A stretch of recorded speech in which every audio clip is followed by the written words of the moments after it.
اپنی آنکھوں سے دیکھ بھی رہے ہیں اور انشاءاللہ سنیں گے بھی. یہ وہ ہستیاں ہیں جناب مجید بھائی اور جناب یعقوب بھائی، جو ہندوستان اور پاکستان اور اسی طرح دنیا بھر کے علماء کرام کو تنزانیہ میں لاتے ہیں. اور اس سے پہلے بھی درسقرآن.com کے بہت سے علماء کرام یہاں آ چکے ہیں. اسی طرح جامعہ عبدالرشید ٹرانسمیشن، جس کو ہم آپ کے مسائل اور ان کا حل کے ذریعے سنتے بھی ہیں، الحمدللہ وہ کافی حضرات یہاں آ چکے ہیں. مفتی زبیر عثمانی دامت برکاتہم، مفتی رفیع عثمانی صاحب دامت برکاتہم، اسی طرح مولانا طارق جمیل صاحب دامت برکاتہم، اور اسی طرح ہندوستان کے علماء مفتی احمد خان پوری زیدہ مجدوہ حفظہ اللہ، مفتی محمود بارپوری دامت برکاتہم، ایسے ایسے بڑے بڑے حضرات انہی کے ذریعے سے آتے ہیں. اللہ سبحانہ و تعالیٰ ان کے مال میں جان میں خوب برکت عطا فرمائے. اور ہم ان سے ریکویسٹ کرتے ہیں، عروشہ والے ریکویسٹ کرتے ہیں، سنی جماعت ان سے ریکویسٹ کرتی ہے کہ جب بھی کبھی کسی عالم کا دار السلام میں پروگرام ہو تو ہم آپ سے مؤدبانہ درخواست کرتے ہیں کہ آپ ہم عروشہ والوں کو بھی کچھ موقع دیں کہ ہم ان حضرات کی کچھ دینی باتیں اور ان کے فیوز سے ہم مستفیض ہوں. تو الحمدللہ حضرت والا دامت برکاتہم کا بیان انشاءاللہ عن قریب شروع ہی ہوگا، اور ان کا تعارف، ان کا انٹروڈیوس کوئی بھی نہیں کر سکتا، کوئی محتاج نہیں، سب جانتے ہیں آج کل کے سوشل میڈیا کے ذریعے سے. اور الحمدللہ ایک بک ہے جس کا نام ہے گوگل، جس کے ذریعے سے ہم ان کا پورا تعارف، بایوگرافی اور انٹروڈیوس دیکھ بھی سکتے ہیں اور جان بھی سکتے ہیں. اور بڑوں نے فرمایا ہے کہ اللہ والوں کی صحبت اختیار کیا کرو. کسی نے پوچھا کہ اللہ والے کون ہوتے ہیں، تو کہا گیا کہ جس کو دیکھ کر اللہ یاد آ جائیں، یہ وہ لوگ ہیں. تو الحمدللہ عروشہ والے بڑے ہی خوش قسمت ہے، لگتی ہے کہ کنواں خود ہم پیاسوں کے پاس آ گیا ہے. کنواں خود ہم پیاسوں کے پاس آ گیا ہے. اب جتنے بھی ہم کو منٹ مل رہے ہیں ان کو ہم غنیمت جانیں، موبائل کو سائڈ میں رکھ دیں اور حضرت والے کے چہرے کو دیکھ کر لائیو ان کا بیان سنیں. ہو سکتا ہے کسی اللہ والے کی نظر ہم جیسے گناہ کاروں اور خطا کاروں پر پڑ جائے اور ان کی دعا ہم کو مل جائے تو ہمارا تو بیڑا ہی پار ہو جائے. تو اللہ تبارک و تعالیٰ سے قوی امید ہے، اللہ کی ذات سے قوی امکانات یہی ہے، اور ہم امید کرتے ہیں کہ اللہ سبحانہ و تعالیٰ ان جیسے حضرات کے برکات سے اور ان حضرات کی دعاؤں سے اللہ سبحانہ و تعالیٰ کل حشر کے میدان میں اور قیامت کے دن ہمارا بیڑا پار لگائے. تو انشاءاللہ پروگرام کی ابتدا کرنے کے لیے سب سے پہلے مفتی عبدالرحمن صاحب جو کراچی سے ہیں ان کو دعوت دوں گا، وہ قرآن کریم کی تلاوت سے ہم لوگوں کو محسوس فرمائیں، اور انشاءاللہ اس کے بعد مفتی صاحب کا بیان شروع ہوگا. مفتی عبدالرحمن صاحب.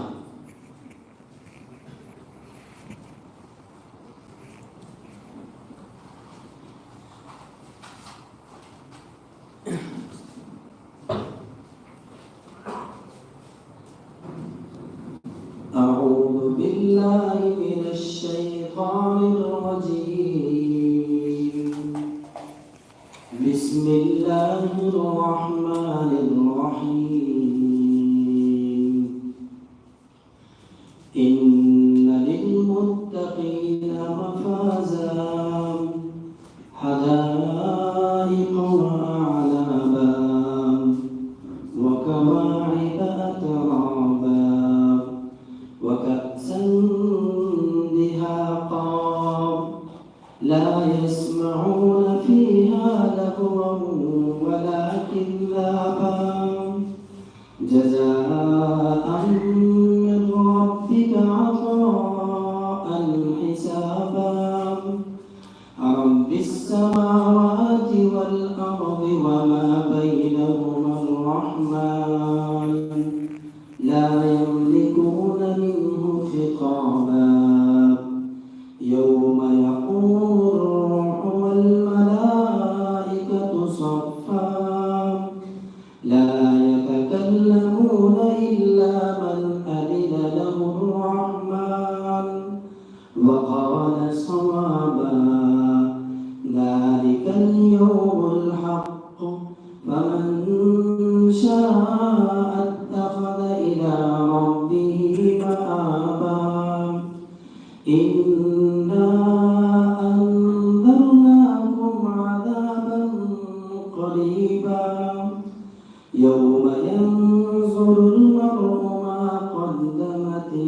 السلام ويقول الكافر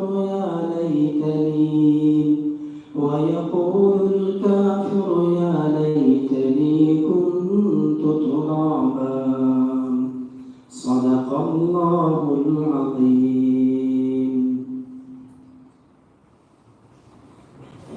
صدق اللہ العظیم. جزاکم اللہ خیرا.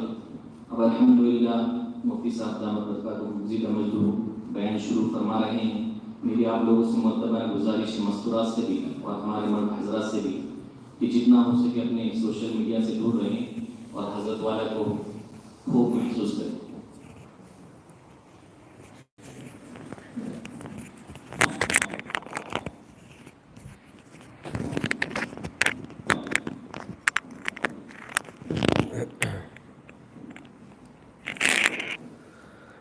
الحمد لله نحمده ونستعينه ونستغفره ونؤمن به ونتوكل عليه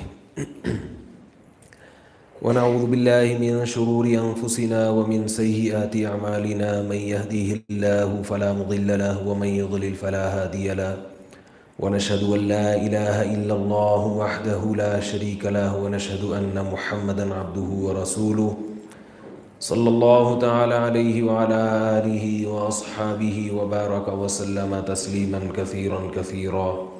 اما بعد فاعوذ باللہ من الشیطان الرجیم. بسم اللہ الرحمن الرحیم. ان الدین عند اللہ الاسلام. وقال النبی صلی اللہ علیہ وسلم كل مولود يولد على الفطرة فأبواه يهودانه أو ينصرانه أو يمجسانه.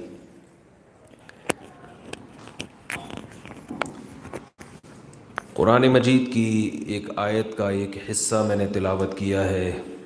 اللہ تعالیٰ سے دعا ہے اللہ تعالیٰ صحیح طرح سے بات کہنے کی، سننے کی، سمجھنے کی اور عمل کی توفیق عطا فرمائے.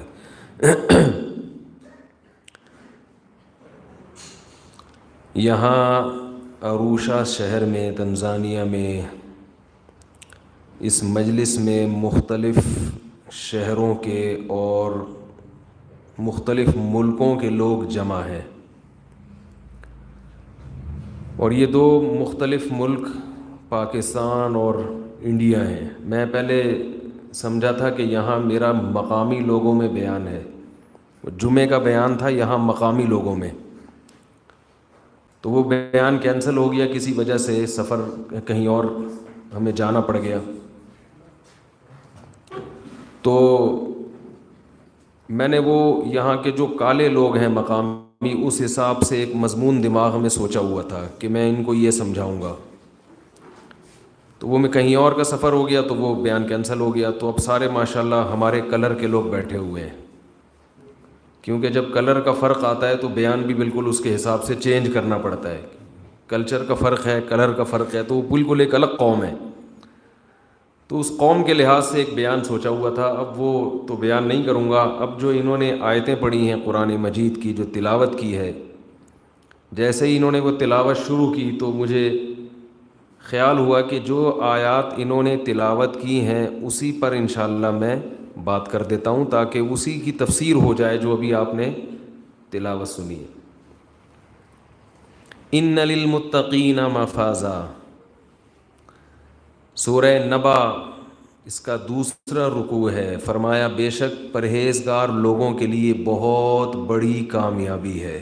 ان آیتوں سے یہ رکوع شروع کیا ہے قاری صاحب نے. آپ سب حضرات یہاں انڈیا اور پاکستان سے آئے، یہاں جتنے مرد ہیں جتنی خواتین ہیں، زیادہ تر تو انڈیا کے ہیں، کچھ پاکستانی ہیں. تو جتنے بھی لوگ مجھے یہاں انڈیا کے ملے یا پاکستان کے ملے تو میں سب سے پہلے ان سے یہ پوچھتا ہوں یہاں کیوں آئے، کیونکہ پیدا کہیں اور ہوئے، رہ کہیں اور رہے ہو، تو یہ بات سمجھ میں آتی نہیں ہے نا انسان کی. ایک صاحب نے بتایا، ابھی ہم نے ماشاءاللہ ان کا انٹرویو بھی لیا، انہوں نے کہا ہم 300 سال پہلے یہاں آئے تھے. یعنی باپ دادا ہی آئے ہوں گے، ظاہر ہے وہ خود تو 300 سال پہلے آئے ہوتے تو آج انٹرویو دینے کے قابل نہ ہوتے، اتنی تو عمریں نہیں ہوتی. میں مسقط میں تھا تو وہاں ہماری دوستی ہوئی، ایک ستار بھائی تھے وہاں جن کا ہم نے لائیو انٹرویو بھی لیا. انہوں نے کہا ہم لوگ یہاں مسقط میں 300 سال پہلے آئے تھے. تو لوگوں کے کمنٹس آئے تھے کہ یہ اتنے لمبی ان کی زندگی ماشاءاللہ، یہ 300 سال پہلے آئے تھے. تو میں نے ان سے بھی پوچھتا ہوں بھائی 300 سال پہلے آپ کے باپ دادا انڈیا سے یہاں کیوں آئے؟ کوئی بتاتا ہے جی وہ برٹش ٹرینیں کی ٹریک بچھا رہے تھے تو اس کے لیے مزدور چاہیے تھے. کسی نے کہا برٹش کو فائٹ کے لیے فوجی چاہیے تھے تو کچھ فوجی آئے، کوئی تجارت کے لیے آئے. تو جو ہدف تھا نا سب کا وہ ایک ہی تھا، وہ تھا کامیابی. یعنی آپ لوگ یہاں کیوں آئے ہیں؟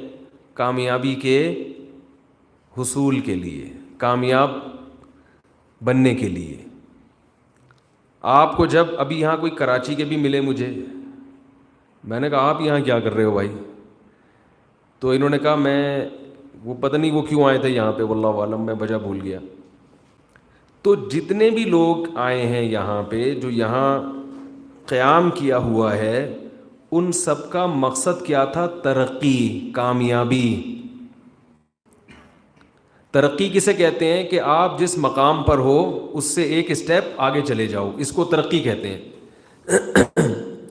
آپ کی ضرورتیں ہندوستان میں بھی پوری ہو رہی تھیں، پاکستان میں بھی پوری ہو رہی تھیں. کھانے کو روٹی تو سب کو ملتی تھی نا وہاں. بھائی میرے بیان کا ایک اصول ہے کہ تھوڑا سا سر ہلانا پڑتا ہے، ہاں ہوں کرنا پڑتا ہے، جی نہیں، اس طرح کے الفاظ، تاکہ مجھے پتہ چلے کہ آپ میرے ساتھ رابطے میں ہیں. وہ انڈیا ہی کے مشہور شاعر ہیں، ان کا نام ہے نواز دیوبندی، شاید آپ لوگ زیادہ جانتے ہوں.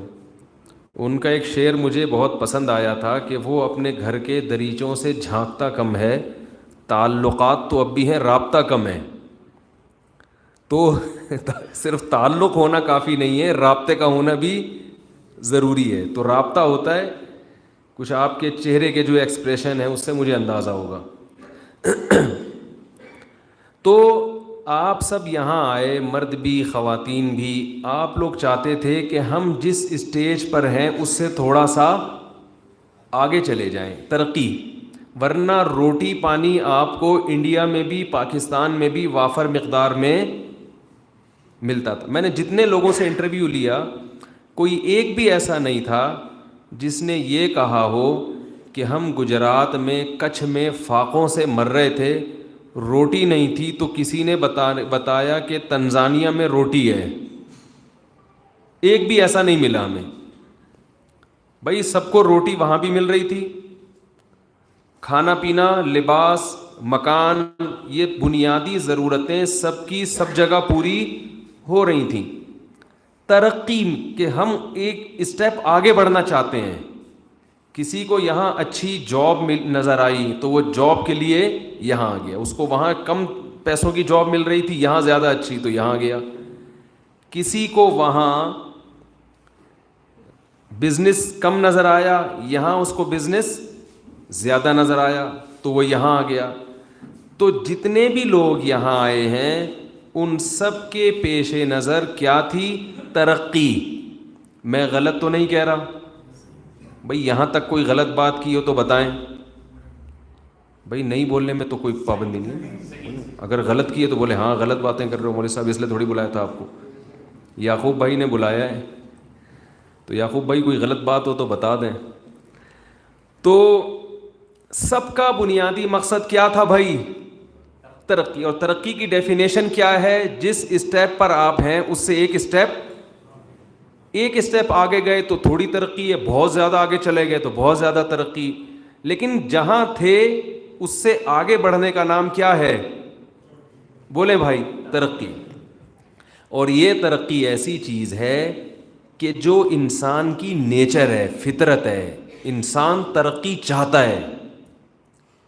دنیا میں کوئی ایسا شخص نہیں ہے جو ترقی چاہتا نہ ہو. ہاں ترقی کے لیے کوئی کوشش نہ کرے، سستی کاہلی کی وجہ سے، وہ ایک الگ بات ہے. لیکن چاہتے سب کیا ہیں؟ کہ میرا آنے والا دن آج کے دن سے، بولے نا بھائی، اچھا ہو، بہتر ہو، ہر آنے والا دن. اور ترقی صرف ایک چیز میں نہیں ہوتی، بہت ساری چیزوں میں ہوتی ہے، اور انسان چاہتا ہے سب چیزوں میں ترقی کروں میں. دولت کے لحاظ سے بھی دنیا میں کوئی ایسا ہے جو یہ چاہتا ہو کہ آج میری تنخواہ جتنی اللہ کرے کل کم ہو جائے؟ ہے کوئی دنیا میں ایسا آدمی دیکھا؟ چاہتے ہیں یار اور تنخواہ ڈبل ہو جائے تو کیا ہی بات ہے، بونس بھی چاہیے.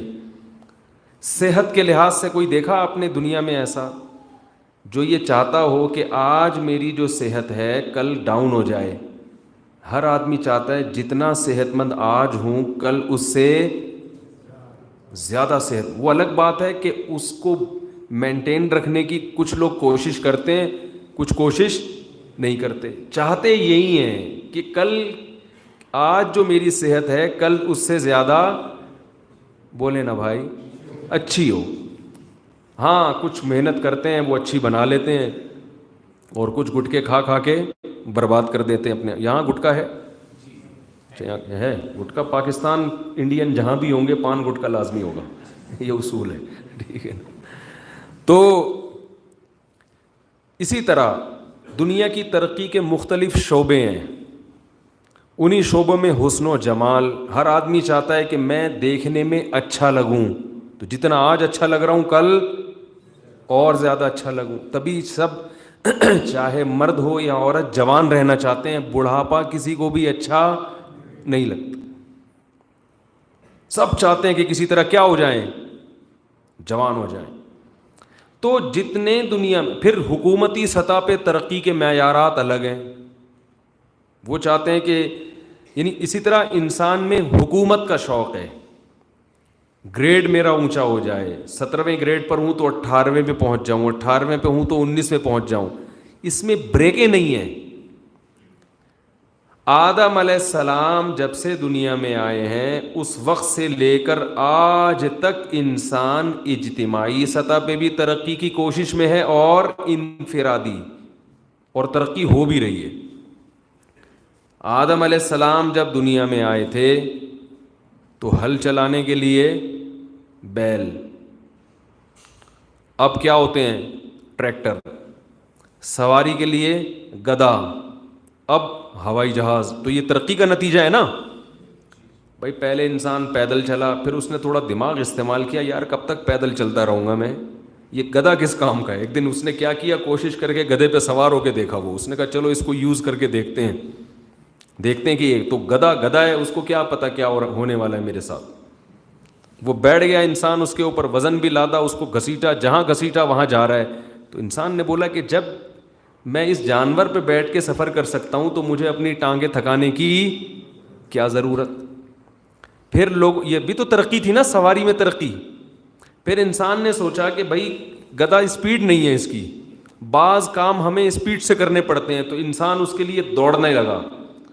تو اس نے جب گھوڑے کو دوڑتا ہوا دیکھا، اس نے کہا یہ تو مجھ سے بھی تیز دوڑتا ہے، تو کیوں نہ میں اس کی پشت پہ سوار ہو جاؤں تو میری اسپیڈ بڑھ جائے گی. تو وہ یہ بھی ترقی تھی. پھر ان سائنسی ایجادات میں سب سے پہلی ایجاد ہے پہیہ. تو انسان نے ایک پھٹے کے نیچے پہیے لگا کے دھکا دیا تو وہ گول گول گھومنا شروع اور چلنا شروع. تو پہیے سے پھر ہوتے ہوتے ترقی ہوتی رہی. اس لوگ سوچتے رہے کہ ہر آنے والا دن آج سے کیا ہو، بہتر ہو جائے. بہتر سے بہتر کی فکر میں ایسا کھپایا اپنے آپ کو کہ ترقی ہزاروں سال ہو گئے آدم علیہ السلام کو دنیا میں آئے ہوئے، مگر انسان کی ترقی کی بریکیں فیل ہو چکی ہیں. فیل ہو چکی ہیں، بریکیں فیل ہیں. ترقی کرتا چلا جا رہا ہے اور سائنٹسٹ سر جوڑے بیٹھے ہوتے ہیں، کوئی ایسا کام کرو. دیکھو موبائل جب آیا، مجھے یاد ہے میرے بڑے بھائی نے موبائل خریدا تھا، یہ بات ہے 1993 یا 94 کی. وہ موبائل ایسا ڈبہ اتنا بڑا، اور جب فون کی گھنٹی بجتی تو محلے والے جاگ جاتے تھے. اتنی تیز گھنٹی تھی اس کی. آدھا دن وہ چارجنگ پہ لگا رہتا تھا، اور کال جانے کے بھی پیسے تھے، کال آنے کے بھی پیسے تھے. اور جس کے پاس وہ موبائل ہوتا تھا لوگ اسے جھک جھک کے سلام کرتے تھے کہ بڑا آدمی ہے بھائی، بہت بڑا آدمی ہے بھائی، موبائل پہ بغیر تار کے بات کر رہا ہے. اب اسے کوئی پوچھتا بھی نہیں ہے.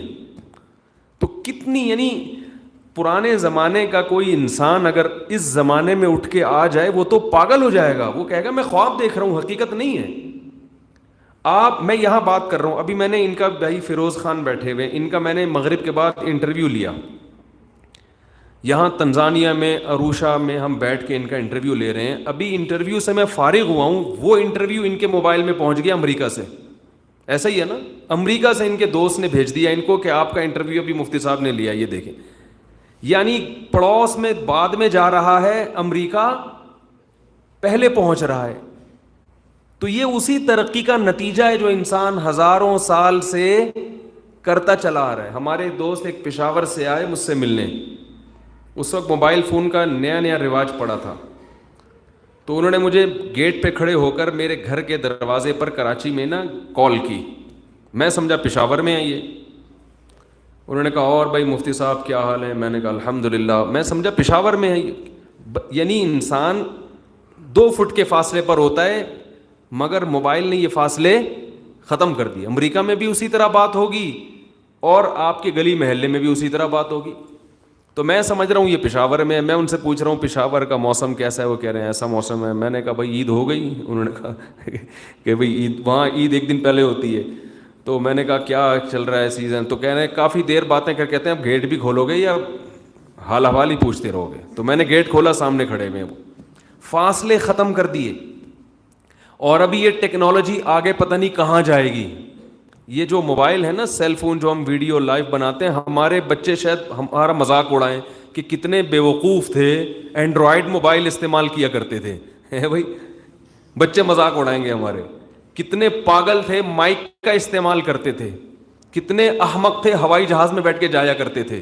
تو پتہ نہیں کہ ٹیکنالوجی کہاں پہنچے گی. تو میں بات کو سمیٹتا ہوں, انسان کی نیچر ہے وہ انفرادی سطح پہ بھی اچھے سے اچھا چاہتا ہے کہ میرے ساتھ اچھے سے اچھا ہو, اور اجتماعی سطح پہ وہ ہر آنے والا دن ایک اسٹیپ آگے سے آگے نکلنا, بولے نا بھائی, وہ چاہتا ہے کہ میں ایک اسٹیپ آگے ہو جاؤں. اسی کو کامیابی کہا جاتا ہے. جو ترقی کر لے اس کو کیا کہتے ہیں لوگ؟ کامیابی. اور جو نہ کر سکے اسے کیا کہتے ہیں؟ ناکام. جو زیادہ ترقی کر لے اس کو بہت بڑا کامیاب, جو تھوڑی ترقی کرے اس کو چھوٹا کامیاب, اور جو کر نہ سکے اس کو لوگ کیا کہتے ہیں؟ ناکام. عجیب بات یہ ہے, یہ ترقی اس سے اسلام نے روکا نہیں ہے, کریں آپ. لیکن اسلام ہمیں یہ بتاتا ہے کہ جس ترقی کو تم ترقی سمجھ رہے ہو یہ ترقی کا دھوکہ ہے, یہ ترقی ہے نہیں. یہ بہت بڑی حقیقت ہے جو ہم اس دنیا میں اپنی آنکھوں سے دیکھ رہے ہوتے ہیں, مگر پھر بھی یہ حقیقت شیطان ہماری نظروں سے اوجھل کر دیتا ہے. بعض حقائق ایسے ہیں جو 2 اور 2 4 کی طرح واضح ہیں, مگر وہ انسان کی سمجھ میں آتے نہیں ہیں, کیونکہ خواہشات اس کو حقیقت سے اندھا کر دیتی ہے. اکثر بزرگ علماء ایک مثال دیتے ہیں کہ بعض چیزیں نظر کے بالکل سامنے ہوتی ہیں لیکن نظر نہیں آتی. دیکھیے, ہم اپنے ہاتھ کو دیکھنا چاہیں تو دور رکھنا پڑے گا, ہمیں نظر آ جائے گا. ہم اپنی ناک کو دیکھنا چاہیں تو آسانی سے نظر, کیا خیال ہے بھائی, نہیں آتی, حالانکہ دونوں آنکھوں کے بالکل درمیان میں. لیکن دوسرے کی ناک تو نظر آئے گی, اپنی ناک نظر, بولے نا, نہیں آئے گی. لیکن کیا ہم اس کی وجہ سے اپنی ناک کے وجود کا انکار کر سکتے ہیں؟ بالکل سامنے ہے مگر نظر نہیں آتی. تو یہ جو ترقی جس کو ہم ترقی سمجھتے ہیں اور جس کے پیچھے دن رات ہم نے ایک کر دیا, اپنا ملک چھوڑ کر آ گئے, اپنی قوم چھوڑ کر آ گئے, یہ ترقی حقیقی ترقی نہیں ہے. اتنی بڑی یعنی یہ حقیقت ہے کہ یہ حقیقت بھی ہماری آنکھوں کے سامنے کہ یہ دھوکہ ہے, مگر اس کے باوجود یہ دھوکہ ہمیں دھوکہ نظر نہیں آتا, ہم اس کو اصل سمجھ بیٹھے ہیں. اس ترقی کی حقیقت یہ ہے کہ میں ترقی کرنا چاہتا ہوں کہ میں جوان رہوں, تو کیا میں رہتا ہوں جوان؟ میرا خیال ہے آپ لوگ رہتے ہیں. ہر انسان چاہتا ہے کہ میرا آنے والا دن کل سے بہتر ہو. کچھ دن تو بہتر ہوتا ہے کیا ہمیشہ بہتر رہتا ہے؟ پھر تنزل، پھر جتنی مرضی بریکیں لگاؤ آپ ترقی سے تنزل کی طرف جاتے ہو لازمی. جتنی مرضی بریکیں لگا دو آپ، جتنی مرضی کوشش کر لو کہ میں کیا لنگر ہی چل رہے ہوتے صبح سے شام. بچہ ہوتا ہے نا تو ترقی کی تو میں کہہ رہا تھا کہ اللہ کرے یہ لوگ کسی بدعتی کے ہتھے نہ چڑھ جائیں. ابھی تو بالکل فریش لوگ ہیں، وہ آنے والا دن اسلام کی طرف نئے نئے آ رہے ہیں، تو اس لحاظ تو سے کہیں ایسے کسی ہتھے نہ چڑھ جائیں جو ان کو بدعتوں میں ڈال دیں. صورتی میں اللہ تعالیٰ ہمارے ملک کی بھی حفاظت کرے. اضافہ کر رہا ہے، جوانی کی دہلیز کی طرف جا رہا ہے نا، تو اٹریکشن پیدا ہو رہی ہے، تو ترقی ہو رہی ہے کہ نہیں ہو رہی؟ ہر آنے والا دن اس کی طاقت اور قوت میں اضافہ کر رہا ہے. ہر آنے والا دن اس کی خواہشات کی تکمیل کا ذریعہ بن رہا ہے. بچہ تھا تو ایک چپاتی بمشکل کھاتا تھا، اور جب جوانی کی طرف جاتا ہے تو 4 روٹیاں ہضم کر جاتا ہے، پورے بکرے کھا جاتا ہے. کیسی ترقی کرتا ہے انسان؟ پیسہ آتا ہے اس کے پاس، اور پیسہ مقصد تو نہیں ہے. پیسے سے مقصد کیا ہے؟ خواہشات. تو پیسے سے جو مقصد ہے خواہشات، وہ ہر آنے والے دن اس کی خواہشات بڑھتی چلی جاتی ہیں اور خواہشات پوری بھی ہوتی چلی جاتی ہیں. لیکن ایک وقت ایسا آتا ہے کہ وہ جتنا زور لگا لے کہ اب آنے والا دن میرا کل سے بہتر ہو، تو قدرت کہتی ہے، فطرت کہتی ہے کہ بس بہت ہو گیا، اب ہر آنے والا دن آپ کو پیچھے کی طرف لے کر جائے گا. اب آپ زیادہ زور لگاؤ گے تو تنزل کم رفتار سے ہوگا، زور نہیں لگاؤ گے تو تنزل ذرا اسپیڈ سے ہو جائے گا. تو یہ کیسی ترقی ہے جس کا انجام کیا ہے؟ ناکامی.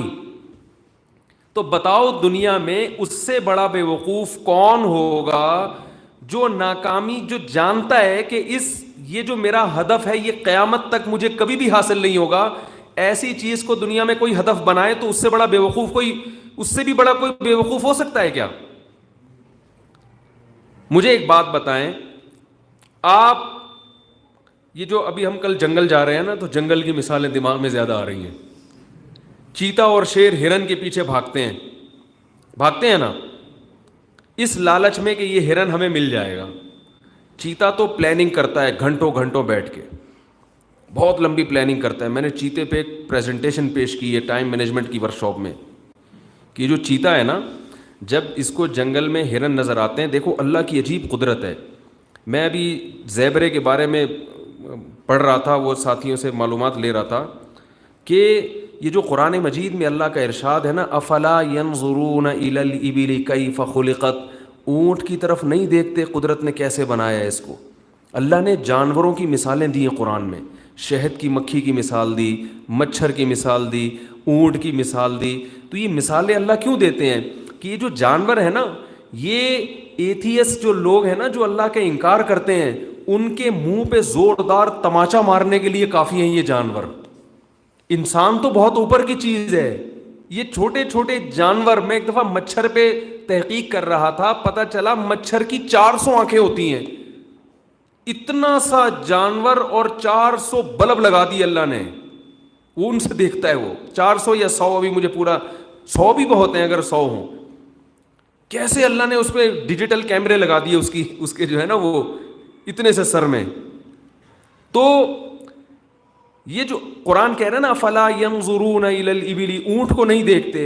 تو یہ جو جنگل کا زیبرا ہے، یہ پھر میں انشاءاللہ اس پر تو بعد میں بیان کروں گا، ابھی میرا موضوع نہیں ہے. یہ بڑا اللہ کی قدرت کا ایک عجیب شاہکار ہے. اس کو اللہ نے دھاریاں کیوں دیں، اس کے بلیک اور وائٹ کلر کیوں رکھا اس کے اندر، اور جو ہے یہ جنگل میں سفر کیسے کرتا ہے، کیا کیا اس میں اللہ نے اپنی قدرت کے کرشمے رکھے ہیں. تو یہ تمام چیزیں اس بات کی علامت ہیں کہ یہ جانور خود سے وجود میں نہیں آ گئے. ایک ایک چیز کو پلان کیا گیا ہے، بنایا گیا ہے سوچ کے، اتفاق سے. اتنی مینجمنٹ. جنگل تو کہتے ہی جس میں کوئی نظام نہ ہو، لیکن ہم دیکھتے ہیں کہ سب سے بہترین نظام جنگل کا ہے. مثال دی جاتی ہے نا، یہ شہر ہے، یہ جنگل ہے.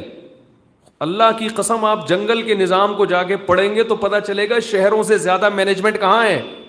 جنگل میں ہے. جنگل میں جس جانور کو اللہ نے کوئی اضافی طاقت دی تو ایک دوسرا عیب پیدا کر دیا تاکہ بیلنس رہے. دیکھو شیر کو اللہ نے جبڑے میں طاقت دی اور کسی سے ڈرتا نہیں ہے شیر، مگر اسپیڈ چیتے سے کم رکھی اللہ نے اس کی، کیونکہ اسپیڈ چیتے والی اور جذبات شیر والے، تو اس نے تو جنگل کی ایسی کی، بھائی بولنے میں کیا جا رہا ہے، تو اردو کا لفظ ہے، ایسی کی تیسی کر دینی تھی اس نے تو ختم کر دینا تھا، جنگل کا حسن ختم ہو جاتا، جانور ختم ہو جاتے جنگل میں. تو یہ قدرت نے اس کو ایک نظام دیا ہے نا. اللہ کو پتا تھا بھائی یہ ڈرے گا نہیں کسی سے، لیکن اس کی سپیڈ کم رکھو، ہرن کی زیادہ رکھو، تاکہ کہیں النگی دے کے ہرن گرا دیا تو گرا دیا، رفتار جو ہے نا ہرن کی تیز رکھیں گے ہم. تو اللہ تعالیٰ نے جو چیتا ہے نا، چیتا، اس کو بہت تیز رفتار دی ہے، ہرن سے زیادہ سپیڈ ہے. اب اس کی رفتار ہرن سے زیادہ، تو آپ بتاؤ یہ جنگل میں کسی ہرن کو چھوڑے گا پھر؟ کیونکہ جب بھی ہرن کے پیچھے بھاگے گا تو ہرن کو دبوچ لے گا. تو اللہ نے ایک عیب اس میں پیدا کر دیا، وہ یہ کہ یہ اسپیڈ تو اس کی 110 کلومیٹر فی گھنٹہ ہے، مگر اس کا ڈیوریشن جو ہے، دورانیہ، وہ چند سیکنڈ سے زیادہ. بول لینا کیا جا رہا ہے یار، میں کوئی ڈاکومنٹری تھوڑی پیش کر رہا ہوں، یہ تو آپ یوٹیوب پہ جا کے دیکھ سکتے ہیں. اس کی جو اسپیڈ اللہ نے بہت رکھی ہے، مگر اس کا دورانیہ کم، کیونکہ اتنی اسپیڈ سے جب یہ بھاگے گا تو مجھے بھی صحیح یاد نہیں ہے کتنے سیکنڈ بھاگ سکتا ہے، اس سے زیادہ سیکنڈ اگر یہ بھاگے گا تو ہارٹ اٹیک سے مر جائے گا. تو اللہ نے یہ عیب اس میں کیوں پیدا کر دیا کہ بھائی تمہاری رفتار تو ہرن سے تیز ہے، مگر اسٹیمنا ہرن سے زیادہ نہیں ہے. تو اب اسٹیمنے کا اور رفتار کا مقابلہ ہوگا، تم جیت گئے تو ہرن کھا گئے، ہار گئے تو بس گئے، ورنہ تو تم ہی جیتتے رہو گے تو ہرن کی تو نسل ختم ہو جائے گی، ہرن جنگل سے ہرن ہو جائیں گے، ختم ہو جائے گی. تو اللہ تعالیٰ نے اس کو جب یہ دیا ہے نا، یہ تو اب اس کو چیتے کو پتہ ہوتا ہے کہ میری اسپیڈ اتنی نہیں، اسپیڈ تو بہت ہے، مگر میرے ہاتھ سے اگر شکار نکل گیا اور میں اتنی اسپیڈ مکمل کر چکا تو یا تو اس کو ہارٹ اٹیک ہوتا ہے، اگر ہارٹ اٹیک نہ ہو تو اس کی انرجی اتنی سرو ہو چکی ہوتی ہے، اتنی خرچ ہو چکی ہوتی ہے کہ دوبارہ یہ 1 ہفتے تک ہرن کے شکار کے قابل، کیونکہ جو پرانے ہرن تھے وہ تو اس لڑائی میں نکل گئے سارے، اس بھاگ دوڑ میں وہ ساری اس کے پروٹین اور اس کی جو انرجی تھی وہ ضائع ہو گئی. تو جب ضائع ہو گئی تو دوبارہ یہ ہرن کے شکار کے قابل نہیں رہتا اور بھوک سے مر جاتا ہے. تو اب اس کے پاس ٹائم کم ہے، مقابلہ بولے بھائی سخت ہے. تو اس لیے یہ پلاننگ کرتا ہے گھنٹوں گھنٹوں، ہرن کے غول گزر رہے ہوتے ہیں تو یہ دیکھتا ہے کہ کس کو شکار کرنا ہے میں نے، یعنی اس کی حتی الامکان کوشش ہوتی ہے کہ نشانہ خطا نہ جائے، کیونکہ خطا گیا تو گیا میں کام سے، حتی الامکان کوشش ہوتی ہے. تو یہ پلاننگ کرتا ہے، پلاننگ میں دیکھتا ہے کہ بھائی سب سے پہلے اپنا اور اس کا فاصلہ دیکھو، یہاں سے وہاں تک میں کتنی دیر میں پہنچوں گا، اور اس کو پتہ ہے جب میں وہاں پہنچوں گا تو وہ وہاں تھوڑی کھڑا رہے گا، وہ بھی وہاں دیکھ کے آگے جا چکا ہوگا. تو اس کی اسپیڈ دیکھو، زیادہ موٹا تو نہیں، زیادہ پھرتیلا تو نہیں ہے کہ مجھے ڈاش دیتا رہے. تو یہ بیٹھ کر آپ ڈاکومنٹریز میں دیکھ سکتے ہیں کافی دیر کا، بعض دفعہ یہ پورا دن پلاننگ میں گزار دیتا ہے، شکار نہیں کرتا، کہتا ہے چلو کل دیکھیں گے ہم. تو اب مجھے ایک بات بتاؤ، اتنے گھنٹوں پلاننگ کرنے کے بعد چیتے کو جب یقین ہوتا ہے کہ میں اس ہدف تک پہنچ سکتا ہوں تو پھر وہ ہدف کو پھر وہ بھاگے گا، اور پھر وہ اپنا ہدف چینج نہیں کرتا، کیونکہ ایک گھنٹوں پلاننگ کی ہوتی ہے اس ہدف کو حاصل کرنے میں. لہذا پھر جس ہرن کی طرف، جس غزال کی طرف یہ بڑھے گا تو بس آپ دیکھیں گے سینکڑوں ہرن اس کے دائیں بائیں اس کے بالکل قریب ہوتے ہیں، مگر یہ ان کو لیفٹ نہیں کرائے گا. تو بولنے میں کیا جا رہا ہے، مگر یہ ان کو لفٹ نہیں کراتا. یہ کہتے ہیں میں نے اتنی مشکل سے میں نے ایک سے محبت کی ہے، ایک کو میں نے دل دیا ہے، تو میں دوسروں پہ ٹائم ضائع کیوں کروں. تو یہ اسی کی طرف بھاگے گا، اسی کی طرف بھاگے گا، کیونکہ سارے نقشے جو اس نے کھینچے ہیں اور پلاننگ کی ہے سب اسی کے لیے کی ہے اس نے. اب میں جو اصل بات میں کہنا چاہتا ہوں کہ دیکھو، اگر چیتے کو یہ پتا ہو کہ یہ ہدف جب حاصل ہونے کا ٹائم آئے گا تو یہ میرے ہاتھ سے نکل جائے گا، تو چیتا جانور ہو کر ایسی حماقت کرے گا ہے بھائی؟ تو یہ کیسی بات ہے کہ انسان بھی ایک ہدف بناتا ہے کہ میں ترقی کروں، میں سب سے زیادہ طاقتور بنوں، میرے پاس دولت سب سے زیادہ ہو، اور میں حکومت سب سے بڑی ہو میری اور میری صحت سب سے اچھی ہو، اس کو ہدف بنا کر دن رات ایک کر دیتا ہے، لیکن اس کو یقین ہے کہ یہ ہدف حاصل ہونے کے بعد بھی میرے ہاتھ سے،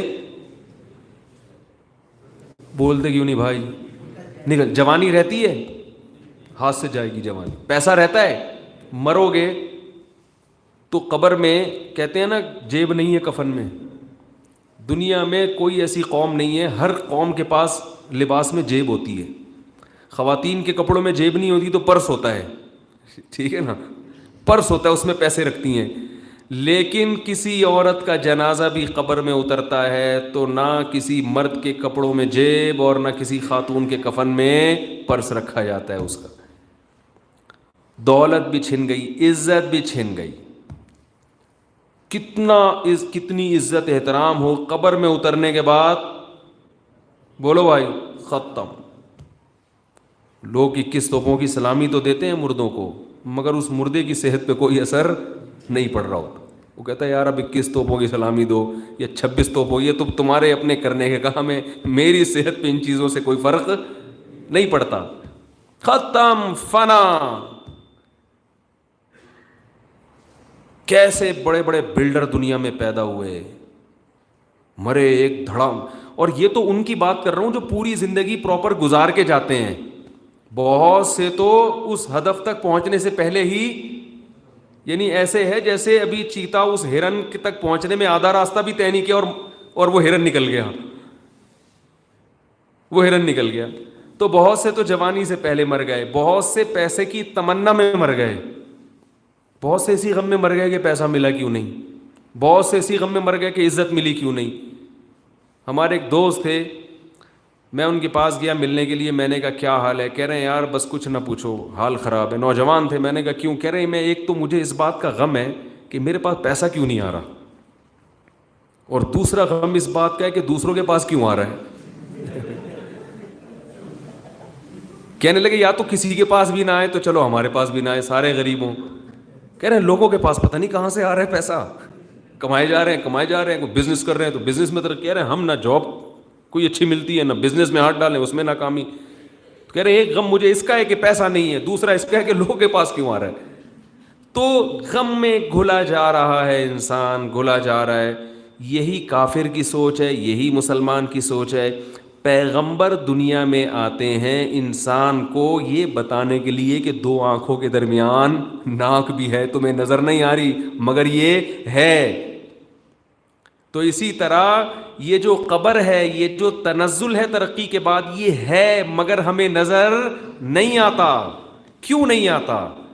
اس لیے نہیں آتا کہ خواہشات نے انسان کو اندھا بنا دیا ہے، کیونکہ اگر نظر آئے گا تو زندگی کے مزے کرکرے ہونا شروع ہو جاتے ہیں۔ اب مثال کے طور پر آپ یہ سوچو کہ میں اتنا پیسہ کماؤں گا، پھر میں یوں اڑوں گا جہازوں میں، پھر میں دنیا گھوموں گا، پھر میں موج مستی کروں گا، یہ کروں گا وہ کروں گا، تو دماغ میں ہلکا سا خیال ہے کہ اس کے بعد کیا ہوگا؟ وہ چھوڑو اس کے بعد کیا ہوگا، ابھی انجوائے کرو لائف کو بھائی، کیا ہوگا؟ کیا خیال ہے بھائی؟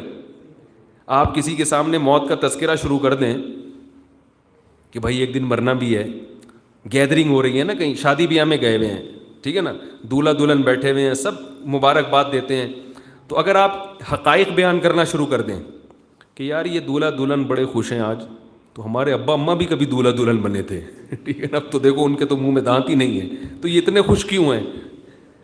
تو آپ کو شادی سے بولیں گے بھائی انجوائے کرو، یہاں کس قسم کی باتیں کر رہے ہو بیٹھ کے۔ تو انسان، چلو وہاں تو یہ ٹھیک نہیں ہے، لیکن اس سے یہ پتہ چلتا ہے کہ کچھ حقائق ایسے ہیں جو ہے تو حقیقت، مگر ہم ان پہ تبصرہ کرنا اس لیے مناسب نہیں سمجھتے کہ ہم جو ابھی جو لائیو مزے ہیں نا، جو اڑا رہے ہیں مزے، ہم یہ سمجھتے ہیں کہ ہمارے یہ جو مٹھاس ہے اس میں کڑواہٹ پیدا ہو جائے گی، ان مزوں میں کیا پیدا ہو جائے گا؟ کڑواہٹ۔ لیکن اس سے آنکھیں بند کرنے سے حقیقت ختم نہیں ہو جاتی۔ پیغمبر یہی بتانے کے لیے آتے ہیں دنیا میں کہ یہ دنیا اصل نہیں ہے، دل لگانے کی جگہ نہیں ہے، اس دنیا سے دل مت لگانا، یہ مسافر خانہ ہے، اس کی ترقی حقیقی ترقی نہیں ہے، یہ تمہیں ترقی لگے گی ہے نہیں ہے۔ تو پھر اے اللہ کیا کریں ہم؟ بعض لوگ تو دنیا میں ایسے آئے ہیں جنہوں نے غلط رہنمائی کی لوگوں کی، غلط رہنمائی، کیونکہ دنیا میں بڑے بڑے عقل مند لوگ پیدا ہوئے، انہوں نے بھی اس حقیقت پہ غور کیا، یار یہاں تو جوانی کے بعد بڑھاپا ہے، دولت کے بعد پھر غربت ہے، صحت کے بعد پھر بیماری ہے. تو جب وہ یہ سوچتے تھے تو پریشان ہوتے تھے، تو انہوں نے اس پریشانی کا حل یہ سوچا کہ دنیا چھوڑ دو. جیسے ہندوؤں میں پنڈت لوگ ہیں وہ جنگلوں میں نکل جاتے ہیں، اسی طرح عیسائیوں میں جو راہب ہیں جنہوں نے اپنے دین کو تبدیل کر دیا، یہ حضرت عیسیٰ کی تعلیمات نہیں تھی، انہوں نے دین کو کیا کر دیا؟ تبدیل. تو انہوں نے کہا یار نیا دل نہ لگاؤ دنیا سے، جنگلوں میں جاؤ، عبادت کرو، چھوڑ دو بیوی بچوں کو، بیوی ہوگی تو وہ بیوہ ہونے کا غم ہوگا، اور اگر وہ مر گئی تو آپ کو رنڈوے ہونے کا غم ہوگا، اولاد ہو گئی وہ مر گئی تو غم، اور نہیں ہوئی تو ایسے ہی زندگی گزارو اکیلے، دنیا سے محبت ہی نہ کرو، پہلے ہی روکھی سوکھی کھاؤ تاکہ پراٹھوں کی عادت ہی، بھائی میٹھا کھاؤ ہی نہیں کہ جب شوگر کی بیماری ہوگی تو آپ کو تو ویسے ہی پھیکے کی عادت ہے تو کوئی غم. کیا خیال ہے؟ تو انہوں نے ٹینشن کا علاج یہ سوچا کہ دنیا چھوڑ دو، کیونکہ دنیا میں جو سب سے بڑی ٹینشن انسان جس میں مبتلا ہے وہ کیا ہے؟ لذتیں چھوٹنے کا غم. دنیا میں جو ممالک سب سے زیادہ ٹینشن فری ہے نا، خودکشی کا ریشو ان میں سب سے زیادہ ہے. کیوں؟ اس لیے کہ انہوں نے کوئی غم نہیں دیکھا ہوتا. جب ان پہ بڑھاپا آنا شروع، جب ان کی زندگی زوال کا شکار، تو وہ ٹینشن برداشت نہیں کر سکتے، وہ خودکشی کرتے ہیں. انڈین پاکستانی خودکشی نہیں کرتے، انہوں نے اتنی ٹینشنیں دیکھی ہوتی ہیں کہ ان کو تو ٹینشن نہ ملے تو ٹینشن ہونا شروع ہو جاتی.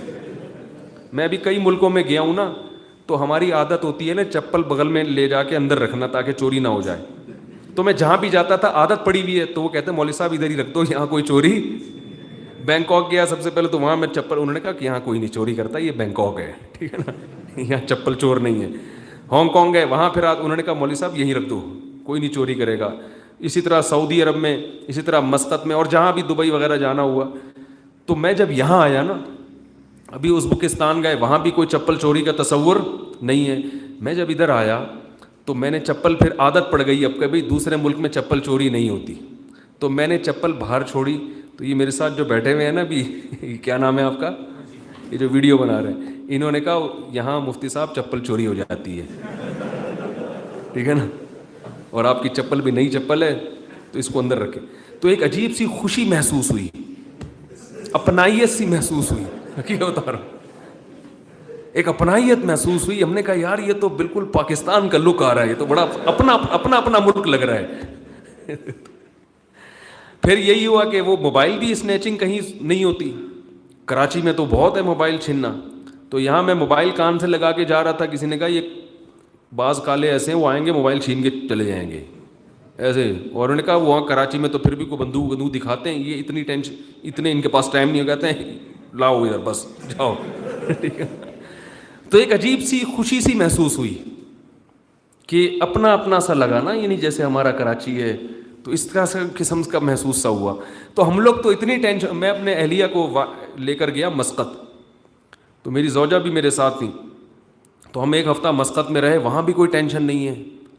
تو ایک ہفتے کے بعد گھر والوں نے مجھ سے کہا، جب ہم واقف کراچی آئے، انہوں نے کہا یہاں تو مجھے عجیب بوریت محسوس ہونے لگی مسقط میں. میں نے کہا کیوں؟ کہہ رہے یہاں نا پانی بھی آ رہا ہے نلکوں میں 24 گھنٹے. میرا جو گھر ہے نا ناظم آباد میں، وہاں پانی بہت ہے، مگر لوگوں نے کچھ اس طرح کے وہ وال بنائے ہوئے ہیں کہ کچھ گھروں میں تو پانی ابل رہا ہے، کچھ گھروں میں پانی شارٹ رہتا ہے. تو اب وہاں ہمیں ٹینشن ہوتی ہے پانی کی، تو ٹینکر ڈلواتے ہیں، ٹینکر والا پہنچا نہیں پہنچا، ایک مستقل ٹینشن ہے پانی کی. تو جب پانی آتا ہے، ٹینکر ڈلتے، اتنی ایک عجیب سی ایک روحانی سکون ملتا ہے ہمیں، ٹھیک ہے نا.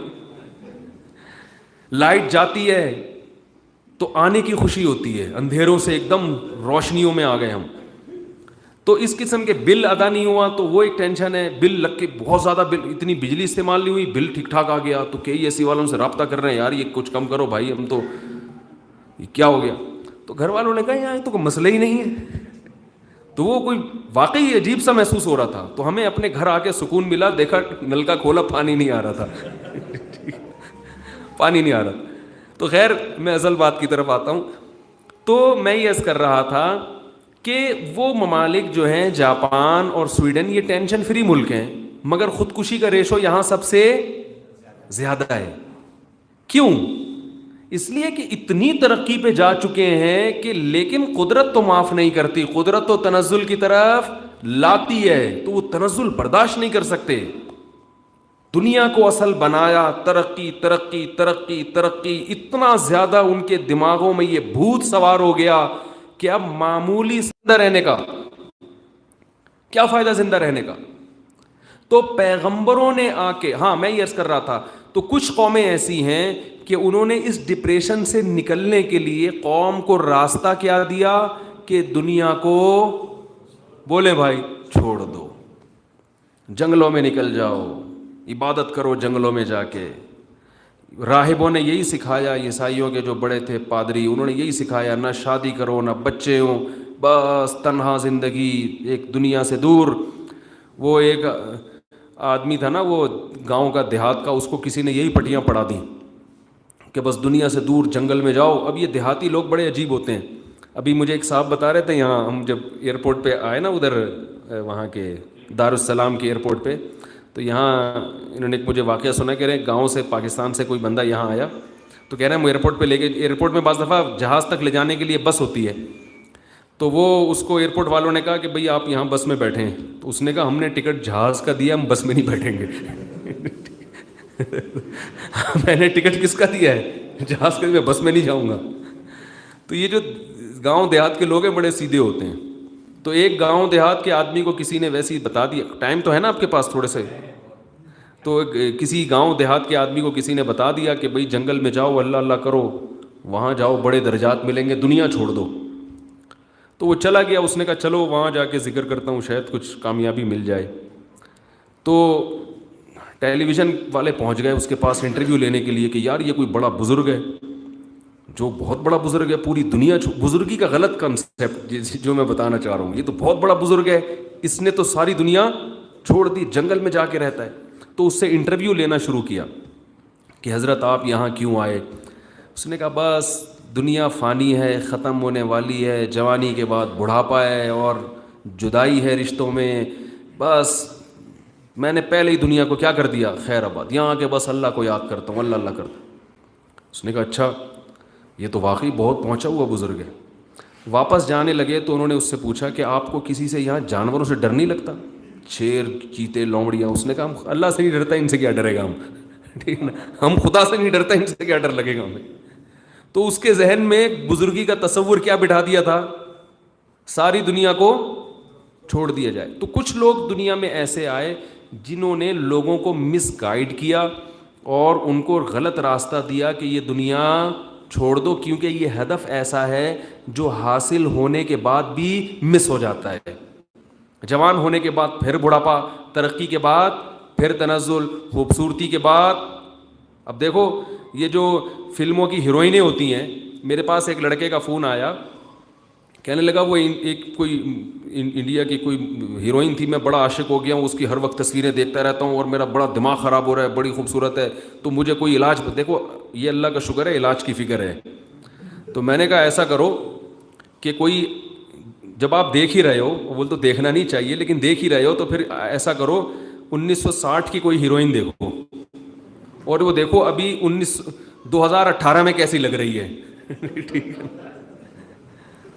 میں نے کہا اس کی ایک تصویر 1960 کی نکالو اور نکالو 2018 کی, تو پھر جو ابھی آپ کو اچھی لگ رہی ہے نا وہ 2040 میں ایسی ہوگی. اس سے عبرت حاصل کرو. چڑیل بنی ہوئی ہوگی, دانت گرے ہوئے ہوں گے اس کے, وہ جو مس ورلڈ تھی جو دنیا میں اس نے بڑے بڑے انعامات خوبصورتی کے جیتے تھے.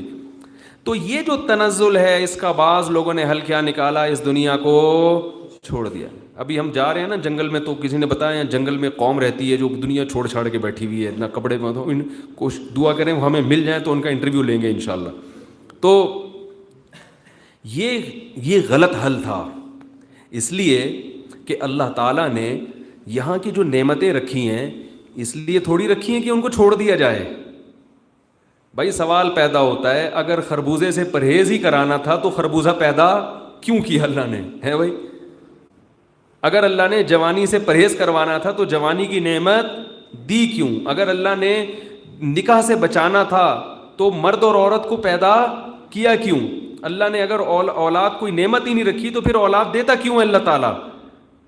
اللہ تعالیٰ نے اگر یہ جو پیسوں کے ذریعے جو ہم چیزیں خریدتے ہیں یہ اگر انسانوں کے لیے پیدا نہ ہوئی ہوتی، ان سے اجتناب کرنے کے لیے پیدا ہوئی ہوتی، تو پھر یہ کس کے لیے، یہ جانوروں کے لیے پیدا ہوئی ہیں کیا؟ قل من حرم زینۃ اللہ التی اخرج لعبادہ والطیبات من الرزق، قرآن کہہ رہا ہے بتاؤ کون ہے جس نے اللہ کی ان نعمتوں کو حرام کر دیا جو اللہ نے اپنے بندوں کے لیے پیدا کیے ہیں، کون ہے؟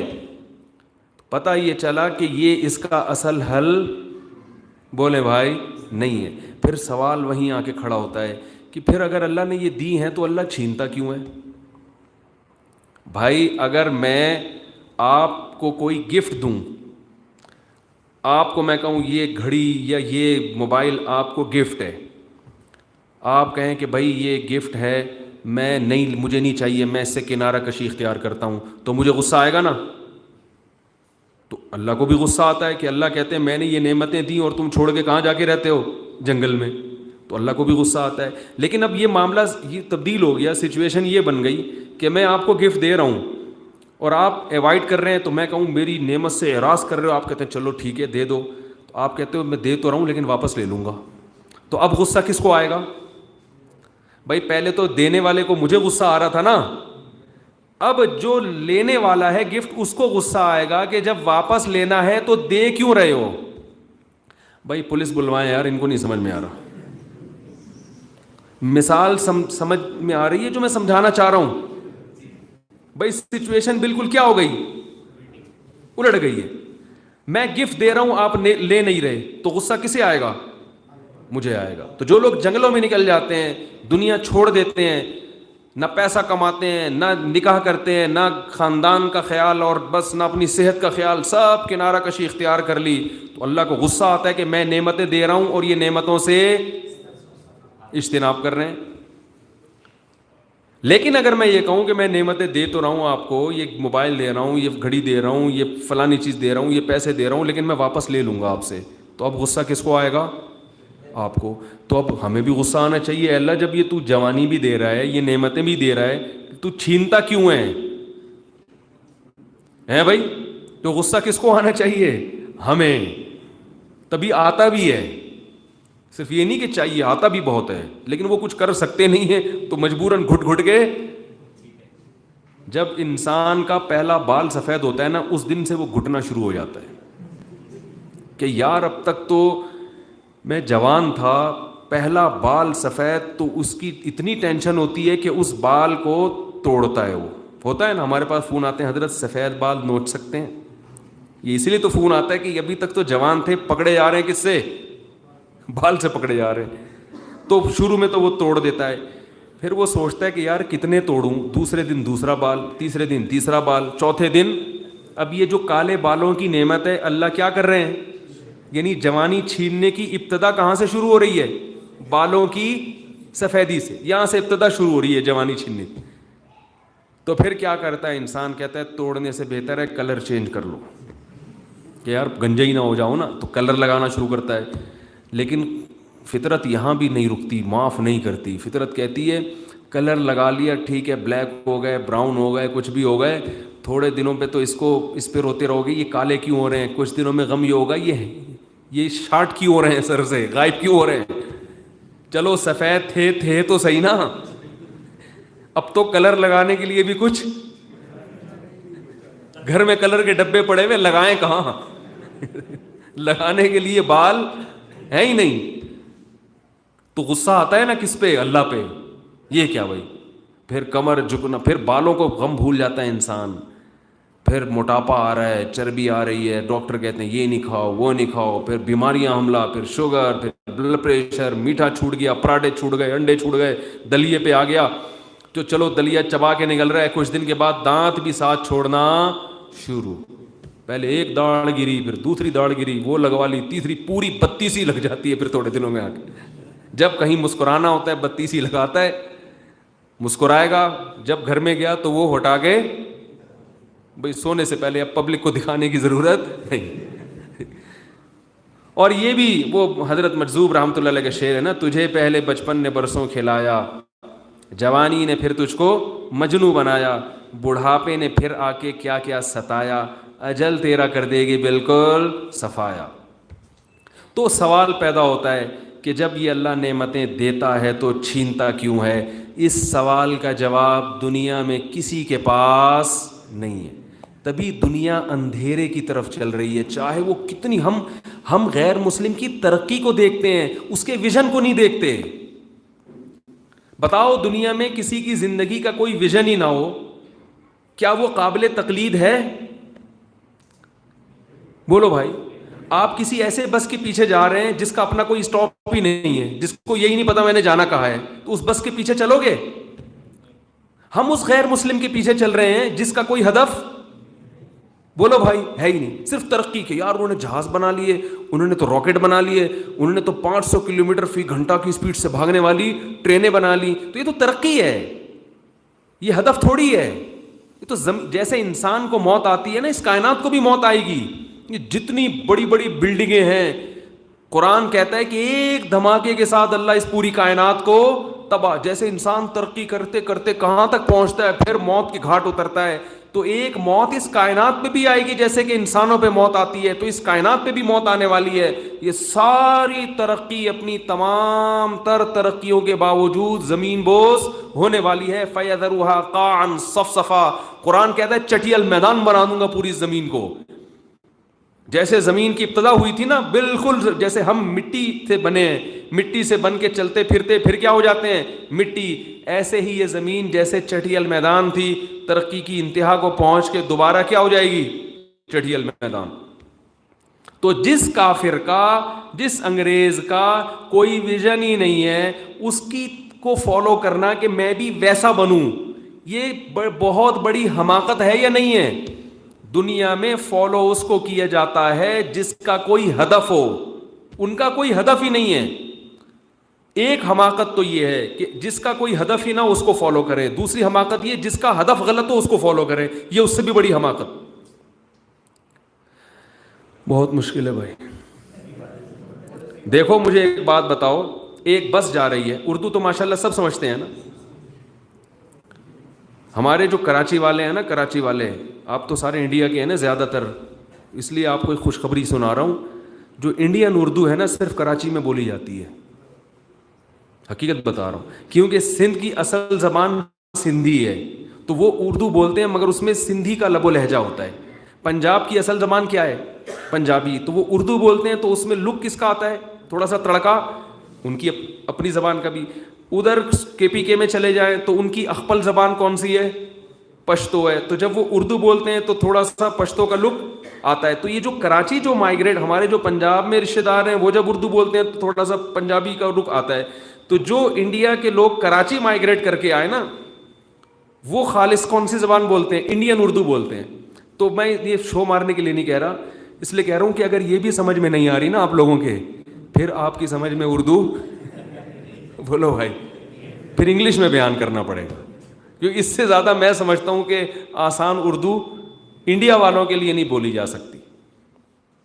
تو اب مجھے ایک بات بتاؤ کہ ایک بس جس کا ہدف ہی نہ ہو, وہ ایسے ہی چل رہی ہو, تو آپ کو راستہ معلوم نہیں ہے, آپ نے کہا چلو یہ چونکہ بڑی خوبصورت بس ہے اور میری کھٹارا بس ہے, تو کھٹارا بس والے کو چاہیے کہ خوبصورت بس کے پیچھے چلے. حماقت ہے کہ نہیں ہے؟ تو ہم بھی یہی کر رہے ہیں. ہم کہتے ہیں انگریز چونکہ پیسہ, ویل ڈریس دیکھو, ان کا فٹنس دیکھو, اور وہاں بات کرنے کا اسٹائل دیکھو, اور ترقی دیکھو, تو ہم کھٹا رہے ہیں سارے ہیں. ہم کیا ہیں, کھٹارا لوگ ہیں. تو ہم کہتے ہیں اس کھٹارا بس کو کس کے پیچھے چلنا چاہیے. ہماری ٹرینیں دیکھ لو. ابھی میں ازبکستان میں تھا, تو وہاں ٹرین میں جب ہم بیٹھے تو میں تو گھنٹہ تو یوں ہی گھومتا ہی رہا. میں نے کہا یار ایسی خوبصورت ٹرین, اور اس پہ ٹائم لکھا تھا 7:28. ہم نے کہا یہ کون سا ٹائم ہے, یا تو 7:30 کر دو یا 7:45 کرو, ہے بھائی 7:28. جیسے ہی 7:28 ہوئے ہیں, بغیر ہارن دیے ایک دم سے چلنا شروع. میں نے کہا بھائی اگر یہ پاکستان میں ایسا ہوتا 25-30 بندے نیچے آ کے ہلاک ہو چکے ہوتے. ٹھیک ہے نا, 25-30 آدمی تو جام شہادت نوش کر چکے ہوتے. کیونکہ ہماری ٹرین چلنے سے پہلے اطلاع دیتی ہے بھائی بیٹھ جاؤ, کیونکہ وہ 6 گھنٹے سے بیچارے ایئرپورٹ پہ پڑے ہوئے ہوتے ہیں. پھر وہ تھوڑا سا ہلتی ہے, پھر بہت ہلتی ہے. اب چھوڑیں اپنے ملک کی برائیاں نہیں, کا بہت اچھی چیزیں بھی ہیں ہمارے ملک میں الحمدللہ, ٹھیک ہے نا. تو میں تو بس ایک ترقی سے وہ کمپیئر کر رہا ہوں نا, ترقی تو بہرحال دوسرے ملکوں کی زیادہ ہے. تو اب کیا ہے کہ ہم کہہ رہے ہیں یار ہم کھٹارا لوگ ہیں, ان کی ٹرینیں بھی اچھی, ان کے جہاز بھی اچھے, تو ہم ان کو فالو کر رہے ہیں. اللہ کے بندو, فالو اس کو کیا جاتا ہے جس کا کوئی ہدف ہو, ویژن ہو. اس کو صرف اس کی خوبصورتی دیکھ کے, اٹریکشن دیکھ کے اس بس کے پیچھے چلنے والا وہ پاگل اور بے وقوف. ایک بس کھٹارا ہے مگر ایک ہدف صحیح ہے اس کا, اس کو اچھی بس فالو کرے گی. جس کا ہدف ہی نہ ہو اس کو فالو کرنا بے وقوفی. دوسری بات یہ کہ جس کا ہدف ہو مگر غلط ہدف ہو اس کو فالو کرنا بھی, بولو بھائی, بے وقوف. آپ کو پتہ ہے یہ بس ایک ہدف کی طرف جا رہی ہے مگر وہ ہدف صحیح نہیں ہے, تو آپ اس کو بھی فالو نہیں کرو گے. جو غیر مسلم ہیں ان کا ہدف ہے دنیا کی ترقی, اور یہ ترقی میں نے بتایا اس ہدف تک یہ اس ہرن کی طرح ہے جس کے قریب جب چیتا پہنچتا ہے تو ہدف اس کے ہاتھ سے نکل جاتا ہے. تو پتہ یہ چلا کہ ان کا جو ہدف ہے یہ دنیا, وہ ہدف درست, بولے بھائی, نہیں ہے. کیونکہ وہ بھی دیکھو مائیکل جیکسن نے کتنی ترقی کی, 50 سال میں مر گیا, تو کامیاب ہوا ناکام ہوا. لوگ کہتے ہیں مائیکل جیکسن کامیاب تھا, میں کہتا ہوں تھا, اب نہیں ہے, اب نہیں ہے. اب کو تو دیکھو, لوگ کہتے ہیں فلاں اداکار بڑا کامیاب تھا, بھائی تھا, اب نہیں ہے. فرعون کامیاب تھا, ایسے تو فرعون بہت بڑا کامیاب تھا, قارون بہت بڑا کامیاب تھا, لیکن یہ سارے کیا تھے, اب نہیں ہے. تو اس پتہ چلا ان سے کامیابی ان کو دی, پھر اللہ نے ان سے کامیابی چھین لی. تو چھینی ہوئی چیز پہ کون فخر کرتا ہے؟ یہ تو ایسے ہی ہے میں آپ کو کروڑ روپے پکڑاؤں اور پھر واپس لے لوں, آپ کہیں میں بڑا کروڑ پتی آدمی, ماشاءاللہ میرے پاس 1 کروڑ, لوگ کہیں گے ہیں, آپ کہیں گے تھے. تو اب کیا کرنا ہے بھائی, تھے نا, تھے کا کیا کریں. تو جتنے اربوں خربوں لوگ دنیا میں جا چکے ہیں, جن کے پاس دولت بھی, صحت بھی, کامیابی بھی, شہرت بھی, عزت بھی, جو تھے بنتے چلے جا رہے ہیں, ان سے قدرت کامیابی چھینتی چلی جا رہی ہے. اور وہ ناکام لوگوں, جب کامیابی نہیں ہے تو کامیابی کا اپوزٹ کیا ہے, ناکام. تو یہ سارے کیا تھے, ناکام. یہ سب کیا تھے, ناکام. یہ ایسے سوالات ہیں جن کا جواب دنیا میں کسی فلاسفر کے پاس نہیں ہے, نہ جاپان کے سائنسدانوں کے پاس اس سوال کا جواب ہے. وہ آپ کو بتا دے گا موبائل کیسے بنایا, یہ میں نے 500 کلومیٹر فی گھنٹہ والی ٹرین کیسے بنائی. لیکن آپ اس سے پوچھو گے ہم کیوں آئے دنیا میں, یہ قدرت نعمتیں دینے کے بعد چھینتی کیوں ہے, اس کا مقصد کیا ہے, اور یہ کامیابی کے بعد ناکامی کیوں ہے, یہ کیا ہے, ہدف کیا ہے ہمارا, ان تمام سوالوں کے جواب سے وہ بالکل نابلد ہیں. یہ چونکہ بہت اہم ترین سوال تھا زندگی کا, اور یہ وہی بتا سکتا ہے جس نے انسان کو پیدا کیا, جو انسان کو نعمتیں دیتا بھی ہے اور انسان سے نعمتیں چھینتا بھی ہے. اسی سے پوچھیں گے کہ اللہ جب تو گفٹ دے رہا ہے تو واپس کیوں لیتا ہے. میں اگر آپ کو موبائل ہدیہ دوں اور میں بولوں میں واپس لے لوں گا تو آپ اس سے پوچھیں گے نا کیوں, تو اس کا جواب صرف میں ہی دے سکتا ہوں نا. کیا خیال ہے بھائی, غلط تو نہیں کہہ رہا؟ اس کا جواب کوئی اور تھوڑی دے سکتا ہے, جو دینے والا ہے وہ بتائے گا میں کیوں دے رہا ہوں اور میں چھین کیوں رہا ہوں. تو اللہ نے بتایا قرآن میں جگہ جگہ بتایا, فرمایا انا جعلنا ما علی الارض زینۃ لہا لنبلوہم ایہم احسن عملا. فرمایا ہم نے زمین میں جو کچھ پیدا کیا انسان کے لیے, ہری بھری کھیتیاں ہیں, جانور ہیں, ترقی کی چیزیں ہیں. انزلنا الحدید, زمین میں لوہا اتارا, فیہ منافع للناس, اس لوہے میں لوگوں کی منفعت ہے. اس لوہے کا جہاز بھی بنا دیا لوگوں نے, اس لوہے کے میزائل بھی بنا دیے لوگوں نے, اس لوہے کی ٹرینیں بنا دیں, بسیں بنا دیں, اور لاکھوں کروڑوں چیزیں اپنے فائدے کی بنا دیں. یہ تمام دنیا کی چیزیں میں نے اس لیے پیدا کی ہیں لنبلوہم, میں انسان کو آزمانا چاہتا ہوں, آزمانا چاہتا ہوں. کیا ایکم احسن عملا, کہ کون ان نعمتوں میں پڑھ کر اپنے رب کو یاد رکھتا ہے, دینے والے کا شکر گزار بنتا ہے, اور کون ان نعمتوں میں پڑھ کر اس رب کو بھول جاتا ہے. جو یاد رکھے گا اس سے بھی نعمتیں چھین لوں گا, جو بھول جائے گا اس سے بھی نعمتیں چھین لوں گا. چھینوں گا اس لیے کہ یہ ایگزامینیشن ہال ہے, یہاں صرف یہ امتحان کے لیے دیا جا رہا ہے, امتحان کے لیے کہ مجھے یاد رکھتا ہے کہ بھول جاتا ہے. اگر یہاں ہمیشہ کے لیے دے دی جاتی تو یہ ایگزامینیشن ہال نہ ہوتا, کیونکہ ایگزام کا مطلب ہی یہ ہے کہ یہاں عمل ہے, رزلٹ کسی اور جہاں میں اس ایگزامینیشن ہال میں رزلٹ اناؤنس نہیں ہوتا, رزلٹ کہیں اور اناؤنس ہوگا. تو اللہ نے ہمیں یہ نعمتیں اس لیے دی ہیں کہ کون ان نعمتوں میں کو حاصل کر کے دینے والے کو یاد رکھتا ہے اور کون ان نعمتوں میں پڑھ کر دینے والے کو بھول جاتا ہے. وہ نعمت کے گرد ہی گھومتا رہتا ہے کہ بس میری جوانی, میرے پاس پیسہ, میرے پاس دولت, میرے پاس حکومت, دی کس نے ہے, چھوڑو اس سے کیا کرنا ہے, ہمیں دی کس نے ہے. بھائی اس نے دی ہے تو وہ کہہ رہا ہے نماز پڑھو, چھوڑو نماز کیا ہوتی ہے یار, لائف کو انجوائے کرو. اس نے دی ہے, اس نے کہا نظر کی حفاظت کرو, چھوڑو نظر, لائف کو انجوائے کرو. نظر کی حفاظت کیا ہے, یہ مولویوں نے باتیں کی ہوئی ہیں. جب نامحرم کو دیکھو, محرم نامحرم کیا ہوتا ہے, یہ ایسی باتیں کرتے ہیں نا لوگ. بھائی اس نے کہا ہے کہ سود مت کھاؤ, یہ کیا, بزنس کرو, جیسے چاہو پیسہ کماؤ. اس نے کہا ہے کہ بوڑھے ماں باپ کو اولڈ ہاؤس میں جمع نہ کراؤ, ان کی کڑوی کسیلی برداشت کرو. تو انسان کہتا ہے کیوں, میں تو جوان ہوں, میرے ماں باپ نے جوانی گزار لی, تو میں اپنی جوانی کو بوڑھے ماں باپ کے پیچھے ضائع کیوں کروں. تو یہ اللہ نعمتیں دیتا ہے, اس لیے نہیں کہ ہم نعمتوں سے اجتناب کریں, بلکہ یہ نعمتیں استعمال کریں اور دینے والے کے شکر گزار. اللہ کہتے ہیں پھر یہ نعمتیں آہستہ آہستہ تم سے چھیننا شروع کر دوں گا. جو اللہ کو نہیں مانتا اور دنیا میں آنے کے مقصد سے غافل ہے, اس کو نعمتیں چھیننے کا غم ہوتا ہے, اور جو اصل مقصد کو جانتا ہے اسے نعمتیں چھیننے کا غم نہیں ہوتا. وہ کہتے ہیں اللہ نے دی تھی, یہ بھی حکمت تھی, اب لے رہا ہے, اس میں بھی کیا ہے, اس کی حکمت ہے. وہ اس کو فوکس کرتا ہے. اصل ہدف کیا ہے, خدا کو راضی کرنا. اور اللہ کہتا ہے جس نے راضی کر لیا پھر اس کو دوبارہ یہ نعمتیں ملیں گی اور پھر دوبارہ اس سے چھینوں گا نہیں, کیونکہ وہ نعمتیں جب ملیں گی تو آزمائش کے لیے نہیں بلکہ بدلے کے لیے. بدلے میں جو گفٹ دیا جاتا ہے وہ کبھی واپس نہیں لیا جاتا. بہت مشکل ہے بھائی, بہت مشکل. کہاں سمجھ میں آئیں گی مولویوں کی باتیں بھائی. ابھی میں یہاں کوئی کمپنی کا ایڈورٹائزمنٹ کر رہا ہوتا نا بیٹھ کے کہ یہ پیپسی کے ساتھ 5ویں بوتل فری, آدھا شہر آ جاتا. ایسا ہوتا ہے کہ نہیں ہوتا. یہ موبائل ہے, یہ ابھی یہاں کسی نے بتایا بکرے بہت سستے ہیں. کتنے کا بکرا ہے کہ ایک, یہاں کے پاکستانی کتنے بنیں گے, 5,000 کا بکرا.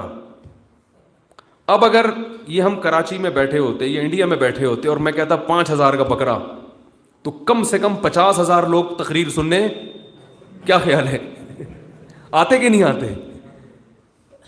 50,000 کا کم نہ تو 50 کروڑ بھی آ جاتے ہیں, پوری دنیا سے لوگ آتے, یار 5,000 کا بکرا بک رہا ہے.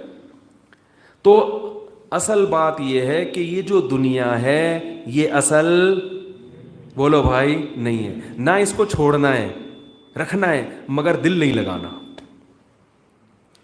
کیا نہیں کرنا بھائی. جوانی دی ہے, بہت اچھی چیز ہے, اللہ کا بڑا فضل ہے. چھن جائے تو کوئی غم نہیں ہے, چھن گئی تو کیا ہے, اصل تھوڑی ہے, اصل تو وہاں ملے گی. اللہ نے پیسہ دیا, الحمدللہ, اللہ کا بڑا فضل ہے, اللہ کا دیا بہت کچھ ہے. بھائی ایک دن چھن جائے گا تو چھن جائے, کیا کرنا, قبر میں تو لے کے نہیں جانا. تو آخرت ہے اصل. یہ پتہ کیسے چلتا ہے کہ آپ کو اس دنیا رکھی بھی ہے یا محبت بھی کی ہے. وہ تبلیغ والے ایک بڑی پیاری مثال دیتے ہیں نا, دیکھو ضرورت ہماری بیت الخلا بھی ہے, کیا خیال ہے, لیکن محبت ہوتی ہے بیت الخلا سے ہیں. ہر آدمی گھر میں سب سے پہلے کیا بناتا ہے, واش روم. کچن بنے نہ بنے, بیڈ روم بنے نہ بنے, واش روم کا ہونا اتنا ضروری. لیکن واش روم سے دل کتنے اچھے, میں تو دنیا میں پتہ نہیں کہاں کہاں گیا ہوں نا, بڑے بڑے مالدار لوگوں کے گھروں میں بھی جانا ہوا. بعض گھروں میں جاتا ہوں, میں کہتا ہوں یار واش روم پہ اتنا پیسہ لگایا, کوئی غریب آدمی کو اس واش روم میں لا کے چھوڑ دو نا, وہ نہیں باہر نکلے گا. اتنے پیسہ لگا دیتے ہیں واش روم پہ. تو لیکن پھر بھی وہاں جا کے بیٹھتے, بھائی ضرورت تو ضرورت تو ہے, ترقی بھی ضرورت ہے. مسلمان کے لیے ترقی کرنا اس کے دین اور مذہب کے لیے ضروری ہے, کیونکہ مسلمان کے ترقی کرنے سے اسلام ترقی کرتا ہے. یہ جو یہاں تاجر حضرات علماء کو بلا کے بیانات کرتے ہیں، اگر یہ غریب ہوتے تو تھوڑی بلا سکتے تھے، اللہ نے پیسہ دیا تو بلا لیتے ہیں. مدارس بنا لیے انہوں نے یہاں پہ، اگر غریب ہوتے تو بنتے مدرسے؟ بھائی غریب ہوتے تو بنتے. ممکن ہے آپ کہیں چندہ لے کے، تو چندہ بھی تو مالدار لوگ دیتے نا، چندہ بھی تو مالدار لوگ دیتے. تو مسلمان کے پاس تو جتنا زیادہ پیسہ ہو اسلام اتنی زیادہ ترقی. صحت بہت بڑی نعمت. ہمارے نبی نے یہ نہیں کہا کہ چونکہ بڑھاپا کے جوانی تو ویسے ہی ختم ہو جائے گی اور صحت کے بعد بیماریاں تو ویسے ہی ہیں، تو صحت کی فکر نہیں کرو، چھوڑو دنیا سے کیا دل لگانا. نا نا نا نا، میرا ایک پورا بیان ہے اس پر، اسلام اور صحت. ہمارے مذہب میں صحت کی بہت اہمیت ہے، بہت اہمیت. قرآن میں جتنے اللہ نے کھانے پینے کی چیزوں کے نام بیان کیے نا نعمت کے طور پر، یہ تمام وہ چیزیں ہیں جو انسانی صحت کے لیے بہت ضروری. اگر اسلام میں صحت کی اہمیت نہ ہوتی تو قرآن میں اللہ تعالیٰ انار کا، انگور کا، انجیر کا، کھجور کا تذکرہ تھوڑی کرتے، بلکہ قرآن میں یہ آ رہا ہوتا ابلے ہوئے چاول، گٹکے، پان، یہ چیزیں آ رہی ہوتی. اللہ نے ان چیزوں کو ہائی لائٹ کیا جو ہماری صحت کے لیے مفید. والتین والزیتون، قسمیں اٹھائیں، قسم ہے انجیر کی، قسم ہے زیتون کی. قسم اٹھا کے اللہ بتا رہے ہیں کہ انجیر اور زیتون کی قدر کرو، بڑی زبردست چیز ہے، کھاؤ. تو یہ بھی تو ترقی ہے نا، میری صحت اچھی ہو. تو ہمیں تو ترقی کی زیادہ ترغیب دی ہے قرآن و سنت نے. آپ صلی اللہ علیہ وسلم نے فرمایا المؤمن القوی خیر من المؤمن الضعیف. طاقتور مومن کمزور مومن سے زیادہ پسندیدہ ہے اللہ کو. تو طاقتور ہونا بھی تو ایک ترقی ہے نا بھائی. علماء کہتے ہیں کہ یہاں صرف جسمانی طاقت مراد نہیں ہے. طاقت کسے کہتے ہیں؟ کچھ کر سکنا. تو جسمانی طاقت جس میں زیادہ ہوتی ہے وہ زیادہ کچھ کر سکتا ہے بنسبت اس کے جو باڈی کے لحاظ سے کمزور ہو. تو اسی طرح مالی طاقت جس میں زیادہ ہو، معاشی لحاظ سے اکنامیکلی مضبوط ہو، تو وہ غریب آدمی سے زیادہ کام کر سکتا ہے. ایجوکیشن کے لحاظ سے جو اسٹرانگ ہو وہ ایک ان پڑھ سے زیادہ، بولو نا بھائی، ترقی کر سکتا ہے ہر لحاظ سے. تو ہمیں تو شریعت نے ہر لحاظ سے ترقی کی ترغیب دی، مگر یہ ترقی وہ ترقی ہے جو آخرت تک پہنچنے کا، بولو بھائی، ذریعہ. اگر یہ آخرت تک نہیں پہنچا رہی یہ ترقی پھر تنزل ہے. کیونکہ قرآن کہہ رہا ہے وما بلغوا معشار ما آتیناہم، ہم نے پچھلی قوموں کو جس ترقی کی عروج پر پہنچایا تم اس کے 10ویں حصے کو بھی نہیں ہو، 10ویں حصے کو بھی نہیں ہو. آپ جا کے دیکھیں نا احرام مصر پتہ نہیں کیسے بنا لی ان لوگوں نے، کیا چیزیں استعمال کی ہوں گی. آج سائنس حیران ہے کیسے بنا لی ان لوگوں نے. تو پھر یہ ترقی یہ تو آپ کو جو جھنجھنے دیے گئے ہیں اسی سے دل بہلا رہے ہو. آپ یہ سمجھ نہیں رہے کہ یہ جو ہے یہ تو آزمائش کے لیے ہیں. جب آپ اس سے دل بہلاؤ گے تو پھر جب وہ چیزیں چھوٹیں گی تو آپ غمزدہ ہوگے، نہیں ملیں گی تو بھی غمزدہ ہوں گے، اور چھوٹیں گی تو اور زیادہ غم ہوگا.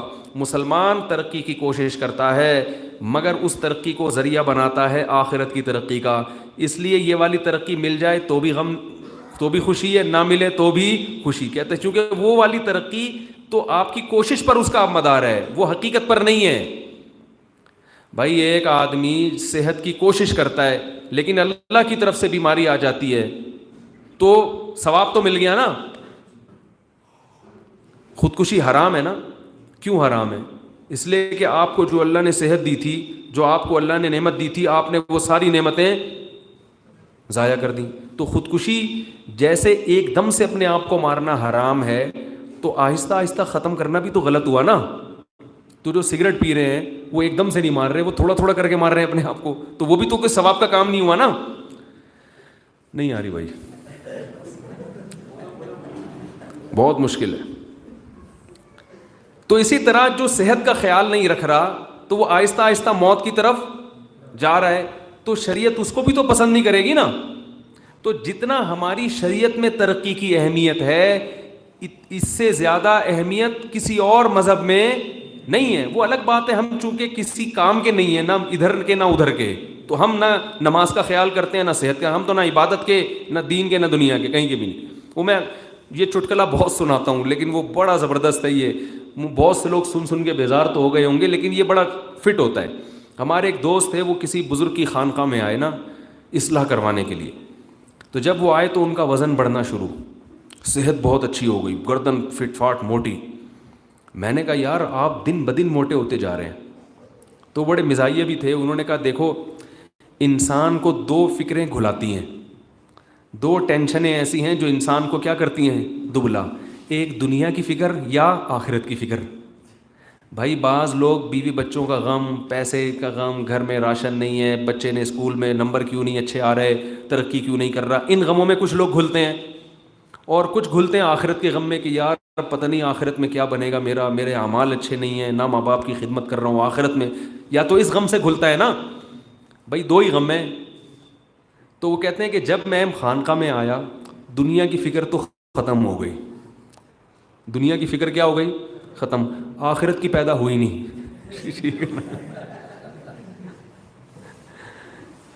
کہہ رہے وہ بزرگوں سے اتنے میں نے بیانات سنے دنیا کی نفی میں کہ دنیا کی فکر کیا ہو گئی کہ کیا کرنا ہے, بچے نے اسکول پڑھ کے پاس ہو جائے تو بھی تو مرے گا قبر میں جائے گا, فیل ہو جائے تو بھی کہاں جانا ہے قبر میں جائے گا, چھوڑو. اور کہہ رہے آخرت کی پیدا, تو کہہ رہے دونوں فکریں سے لیس ہو گیا ہوں, فکر لیس. تو ظاہر ہے پھر نتیجہ کیا نکلے گا, صحت اچھی ہوگی. تو ہم کیا مسئلہ ہے ہمارے ساتھ مسلمانوں کے ساتھ کہ ہمیں دنیا کی فکر تو ہے نہیں جتنی ہونی چاہیے, جو ترقی جو جس کو صحیح معنوں میں ترقی کہتے ہیں وہ فکر تو ہمیں ہے نہیں, اور آخرت کی بھی پیدا. تو بے فکری کی زندگی ہے, بے ڈھنگی زندگی ہے, نہ دین کے رہے نہ دنیا. وہ کم از کم آخرت کی نہیں کرتے تو دنیا کی تو کرتے ہیں, چاہے وہ بیشک آخر میں خودکشی کر لیں یا کچھ بھی کر لیں, لیکن اس فیلڈ میں تو آگے نکل گئے نا وہ. تو اس لیے ہمیں اپنا ہدف بنانا پڑے گا کہ ہم دنیا میں کیوں آئے ہیں, آزمائش کے لیے. اور یہ تمام نعمتیں ہمیں عارضی دی گئی ہیں, ان نعمتوں کو ہم نے حاصل کرنے کی کوشش کرنا ہے, مگر ان نعمتوں سے دل نہیں لگانا. اس کا دنیا میں فائدہ کیا ہوگا, ٹینشن فری زندگی, خوش. جب بھی غم ہوگا انا للہ و انا الیہ راجعون, ہم اللہ کے لیے ہیں, اسی کی طرف لوٹ کر جانا ہے. اللہ کے غلام ہیں تو وہ جو چاہے کرے, نعمت دے چھین لے اس کی مرضی, اور لوٹ کر اسی کی طرف جانا ہے تو اس کا ہمیں بدلہ دے دے گا وہ. تو آسان ہو جائے گا. دنیا کا فائدہ یہ, اور آخرت کا تو فائدہ ہے کہ جو دنیا کو دارالعمل سمجھتا ہے, آزمائش کی جگہ سمجھتا ہے, اور پھر اللہ کے احکام کو پورا کرتا ہے, تو پھر یہ نعمتیں آخرت میں اس کو ملیں گی. اور میں بھی یہاں آ رہا تھا نا, بڑی گرینری, بڑی خوبصورتی, تو میں ساتھیوں سے کہہ رہا تھا یہ دنیا میں اللہ نے ایسا حسن پیدا کیا ہے تو جنت کیسی ہوگی. جنت میں تو اللہ کہتے ہیں دیکھو دنیا میں بھی تو اللہ نے دی ہے نا یہ نعمتیں, سرسبز و شاداب باغات پیدا کی اللہ نے دنیا میں, نہریں پیدا کی ہیں, اور طرح طرح کے پھل پیدا کی اللہ نے, کیسی لذتیں دنیا میں رکھی. تو اللہ کہتا ہے یہ آخرت میں بھی ہیں, یہاں دے کے چھین لیتا ہوں, وہاں دے کے چھینوں گا نہیں. تو یہ کیا بات ہے, ان دنیا کی چند نعمتوں کے پیچھے تو دن رات ایک کر دی ہیں ہم نے, حالانکہ پتہ ہے چھن جائے گی. اور جو ہمیشہ ملنے والی ہے, مدہام متان, سورہ رحمان میں آپ آخر کے 2 رکوع پڑھیں, جنت کی کیسے نقشہ کھینچے اللہ نے, کأنہن الیاقوت والمرجان. جنت کی حوروں کی اللہ نے تعریفیں کی, جنت کی نہروں کی اللہ نے تعریفیں کی, جنت کے باغات, جنت کے پھل, جنت میں ولحم طیر مما یشتہون. فرمایا وہ پرندوں کا بھنا ہوا گوشت ملے گا, جس پرندے کا گوشت چاہو گے وہ تمہارے سامنے حاضر ہوگا. وہ اکواب, فرمایا انا انشأناہن انشاء فجعلناہن ابکارا. وہیں کی مشک و عنبر کی مٹی سے اللہ نے عورتیں پیدا کی جن سے اللہ جنتیوں کا نکاح کرائیں گے. کیسی نعمتیں اللہ نے رکھی ہیں, کیسی نعمتیں. لا یصدعون عنہا ولا ینزفون. ایسی لذیذ شراب کہ نہ اس سے سر میں درد ہوگا اور نہ بہکنا شروع ہوں گے. اذا رأیتہم حسبتہم لؤلؤا منثورا. جنت میں تو خدمت کرنے والے ہوں گے, ایسے پیارے خوبصورت بچے. اللہ فرماتے ہیں جب تم ان کو دیکھو گے تو ایسے لگے گا جیسے خوبصورت تسبیح ہوتی ہے نا, اس کے دانے ٹوٹ کے بکھر جاتے ہیں, ایسے بکھرے ہوئے خوبصورت بچے. یتنازعون فیہا کأسا لا لغو فیہا ولا تأثیم. فرمایا اس میں مستیاں بھی ہوں گی جنت میں. لوگ کہتے ہیں نا یار جنت میں, ایک صاحب کہنے لگے یار جنت میں بیٹھیں گے جو چاہیں گے آ جائے گا, تو اس سے تو بور ہونا شروع ہو جائے گا انسان. بھائی آپ بیٹھے ہو, بٹن دباؤ چائے آ رہی ہے, بٹن دباؤ دودھ آ رہا ہے, بٹن دباؤ بٹیر کا گوشت آ رہا ہے. تو آپ تو تھک جاؤ گے نا اس سے. تو اللہ نے جنت میں انٹرٹینمنٹ کا بڑا سامان رکھا. فرمایا یتنازعون فیہا, جب وہ جنت میں خوبصورت بچے شراب کے پیالے لے کر آئیں گے تو چھینا جھپٹی ہوگی, دھکم پیل ہوگا, اڑنگیاں دے دے کے ایک دوسرے کو گرا کے, اور وہ وہاں سے شراب کے پیالے جھپٹنے کی کوشش کریں گے. یہ مستی, یہ دنگا مستی جسے کہتے ہیں, اس کا بھی اللہ نے جنت میں انتظام کیا ہے. یہ تو ایک جیسے کہتے ہیں نا کمپنی کی مشہوری کے لیے, ایڈورٹائزمنٹ کے لیے اللہ نے دنیا رکھی ہے تاکہ ہمیں نعمت کا مطلب سمجھ میں آئے, لذت کا مطلب سمجھ میں آئے کہ لذت کہتے کسے ہیں, یہ اصل نہیں ہے. یہ اگر اصل نعمت ہوتی تو اللہ جیسا سخی اور جواد کریم یہ نعمتیں دے کے چھینتا نہیں, کیونکہ دنیا میں سب سے بڑا کنجوس وہ سمجھا جاتا ہے جو ایک دفعہ کوئی گفٹ دے اور وہ دینے کے بعد واپس لے لے. تو یہ اللہ کیسے کر سکتا ہے بھائی؟ اس لیے اللہ نے بتایا کہ یہ صرف ایڈورٹائزمنٹ ہے کہ تمہیں پتہ چل جائے کہ حور کیا ہوتی ہے. ٹھیک ہے نا, تمہاری جو اللہ نے شادی کرا دی نا, تم اپنی بیوی کو دیکھو گے تو تمہیں پتہ چلے گا حور کیا ہوتی ہے. خواتین پریشان نہ ہوں, وہ حوروں کی سردار ہوں گی انشاءاللہ. وہ بڑے پریشان ہوں, یار یہ سارے فضائل حور کے چل رہے ہیں. تو یہ تو اللہ نے جنت کی جو ایڈورٹائزمنٹ کے لیے, تبھی قرآن کہہ رہے ہیں جب جنت میں پھل کھائیں گے تو کہیں گے ھذا الذی کلما رزقوا منها من ثمرۃ رزقا قالوا ھذا الذی رزقنا من قبل. وہ کہیں گے اللہ یہ تو پھل ہم نے دنیا میں بھی دیکھے ہیں. واتوا به متشابہا, اللہ فرماتے ہیں وہی پھل ہوں گے جو کہاں ہیں دنیا میں. ذائقہ تبدیل ہوگا لیکن وہ اس لیے تاکہ وہ ان پھلوں سے مانوس ہو. وہ کہیں گے اللہ یہ تو ہم تو وہی چونسا آم یہاں بھی مل رہا ہے, وہی سیب یہاں, وہی انار یہاں, وہی چیزیں کیوں ہوں گی؟ اس لیے کہ کمپنی جب ایڈورٹائزمنٹ کرتی ہے تو جو ایڈورٹائز میں دکھاتی ہے پیکنگ میں بھی تو پھر بعد میں وہی نکلے گا نا. آپ کہیں گے یار دکھایا کچھ تھا, نکلا کچھ اور ہے. اور جو ایڈورٹائزمنٹ میں دکھائی جاتی ہے پوری نہیں ہوتی وہ, کیونکہ پوری ہو تو پھر بزنس کب کریں گے وہ بیٹھ کے. آپ پورا کریٹ ہی اٹھا کے لے آئے, ٹھیک ہے نا, پورا کریٹ اٹھا کے لے آئے, یہ کمپنی نے ایڈورٹائزمنٹ کے لیے جناب یہ مال رکھا ہے, پورا کنٹینر اٹھا کے لے آیا. وہ بولے کہ بھائی یہ اتنا سا ساشا لے جاؤ, یہ پورا آپ کو خریدنا پڑے گا. تو اللہ فرماتے ہیں یہ انار ہے, یہ ساشے ہیں انار کے, اس کا وہ ذائقہ نہیں ہے جو وہاں ملے گا. یہ ایک صرف کمپنی کی مشہوری کے لیے, اور یہ فری میں دے رہا ہوں, لیکن جو اصل ملے گا وہ فری میں نہیں. اس میں راتوں کی تہجد ہے, اس میں 5 ٹائم تکبیر اولیٰ کے ساتھ نماز ہے, اس میں حج ہے, اس میں داڑیاں بھی ہیں, اس میں شلوار ٹخنوں سے اوپر بھی ہے, اس میں عورتوں کے لیے پردہ بھی ہے, عورت کے لیے اپنے شوہر کی اطاعت بھی ہے, بچوں کی دینی تربیت بھی ہے, اس میں حرام سے بچنا. یہ جنت کی سارے یہ پیسے ہیں جو جنت خریدنی ہے نا. جو اصل انار کی قیمت یہ ہے, جو اصل ملے گی نا جنت, وہ فری میں نہیں ملے گی. یہ تو کافر کو بھی ملی ہوئی ہے. جو آدمی اس دنیا میں اللہ کا دندناتا ہوا انکار کرے اور صاف کہے میں خدا کو نہیں مانتا اور خدا کو گالیاں بھی دے معاذ اللہ, اس کو بھی یہ نعمتیں ملتی ہیں. تو آپ سوچو خدا اپنے دشمنوں کو نعمت دے سکتا ہے کیا؟ پتہ یہ چلا کہ یہ اصل نعمت نہیں ہے, یہ تو دشمنوں کو بھی مل رہی ہیں. جو خدا کو گالیاں دیتے ہیں معاذ اللہ, ان کو بھی مل رہی ہیں. جو خدا کے پیغمبروں کا انکار کرتے ہیں ان کو بھی مل رہی ہیں. جو دنیا میں ظالم ہیں ان کو بھی مل رہی ہیں, بلکہ جو جتنا بڑا ظالم ہے اس کو زیادہ مل رہی ہیں. وہ ظلم کرتا ہے اس لیے کہ دنیا کی نعمتیں حاصل ہوں. تو اصل فری میں نہیں ملے گا, اصل پیسے دے کے ملے گا. اور وہ پیسہ کیا ہے؟ وہ اعمال ہیں, وہ اعمال کی کرنسی ہے جو آخرت میں چلے گی. اس اعمال میں اللہ کے حقوق بھی اور اللہ کی مخلوق کے حقوق بھی. اللہ کے حقوق میں سب سے پہلا حق, اللہ کے ساتھ کسی کو شریک نہ, صرف یا اللہ مدد, اللہ کسی اور سے مدد کا قائل بولو نا بھائی نہیں ہے. ایاک نعبد, اے اللہ پوری زندگی صرف تیری عبادت کریں گے. وَإِيَّاكَ نَسْتَعِينُ, صرف تجھ سے مدد مانگیں گے. یا رسول اللہ مدد, یا غوث آدم مدد, یا علی مدد, یہ نہیں چلے گا.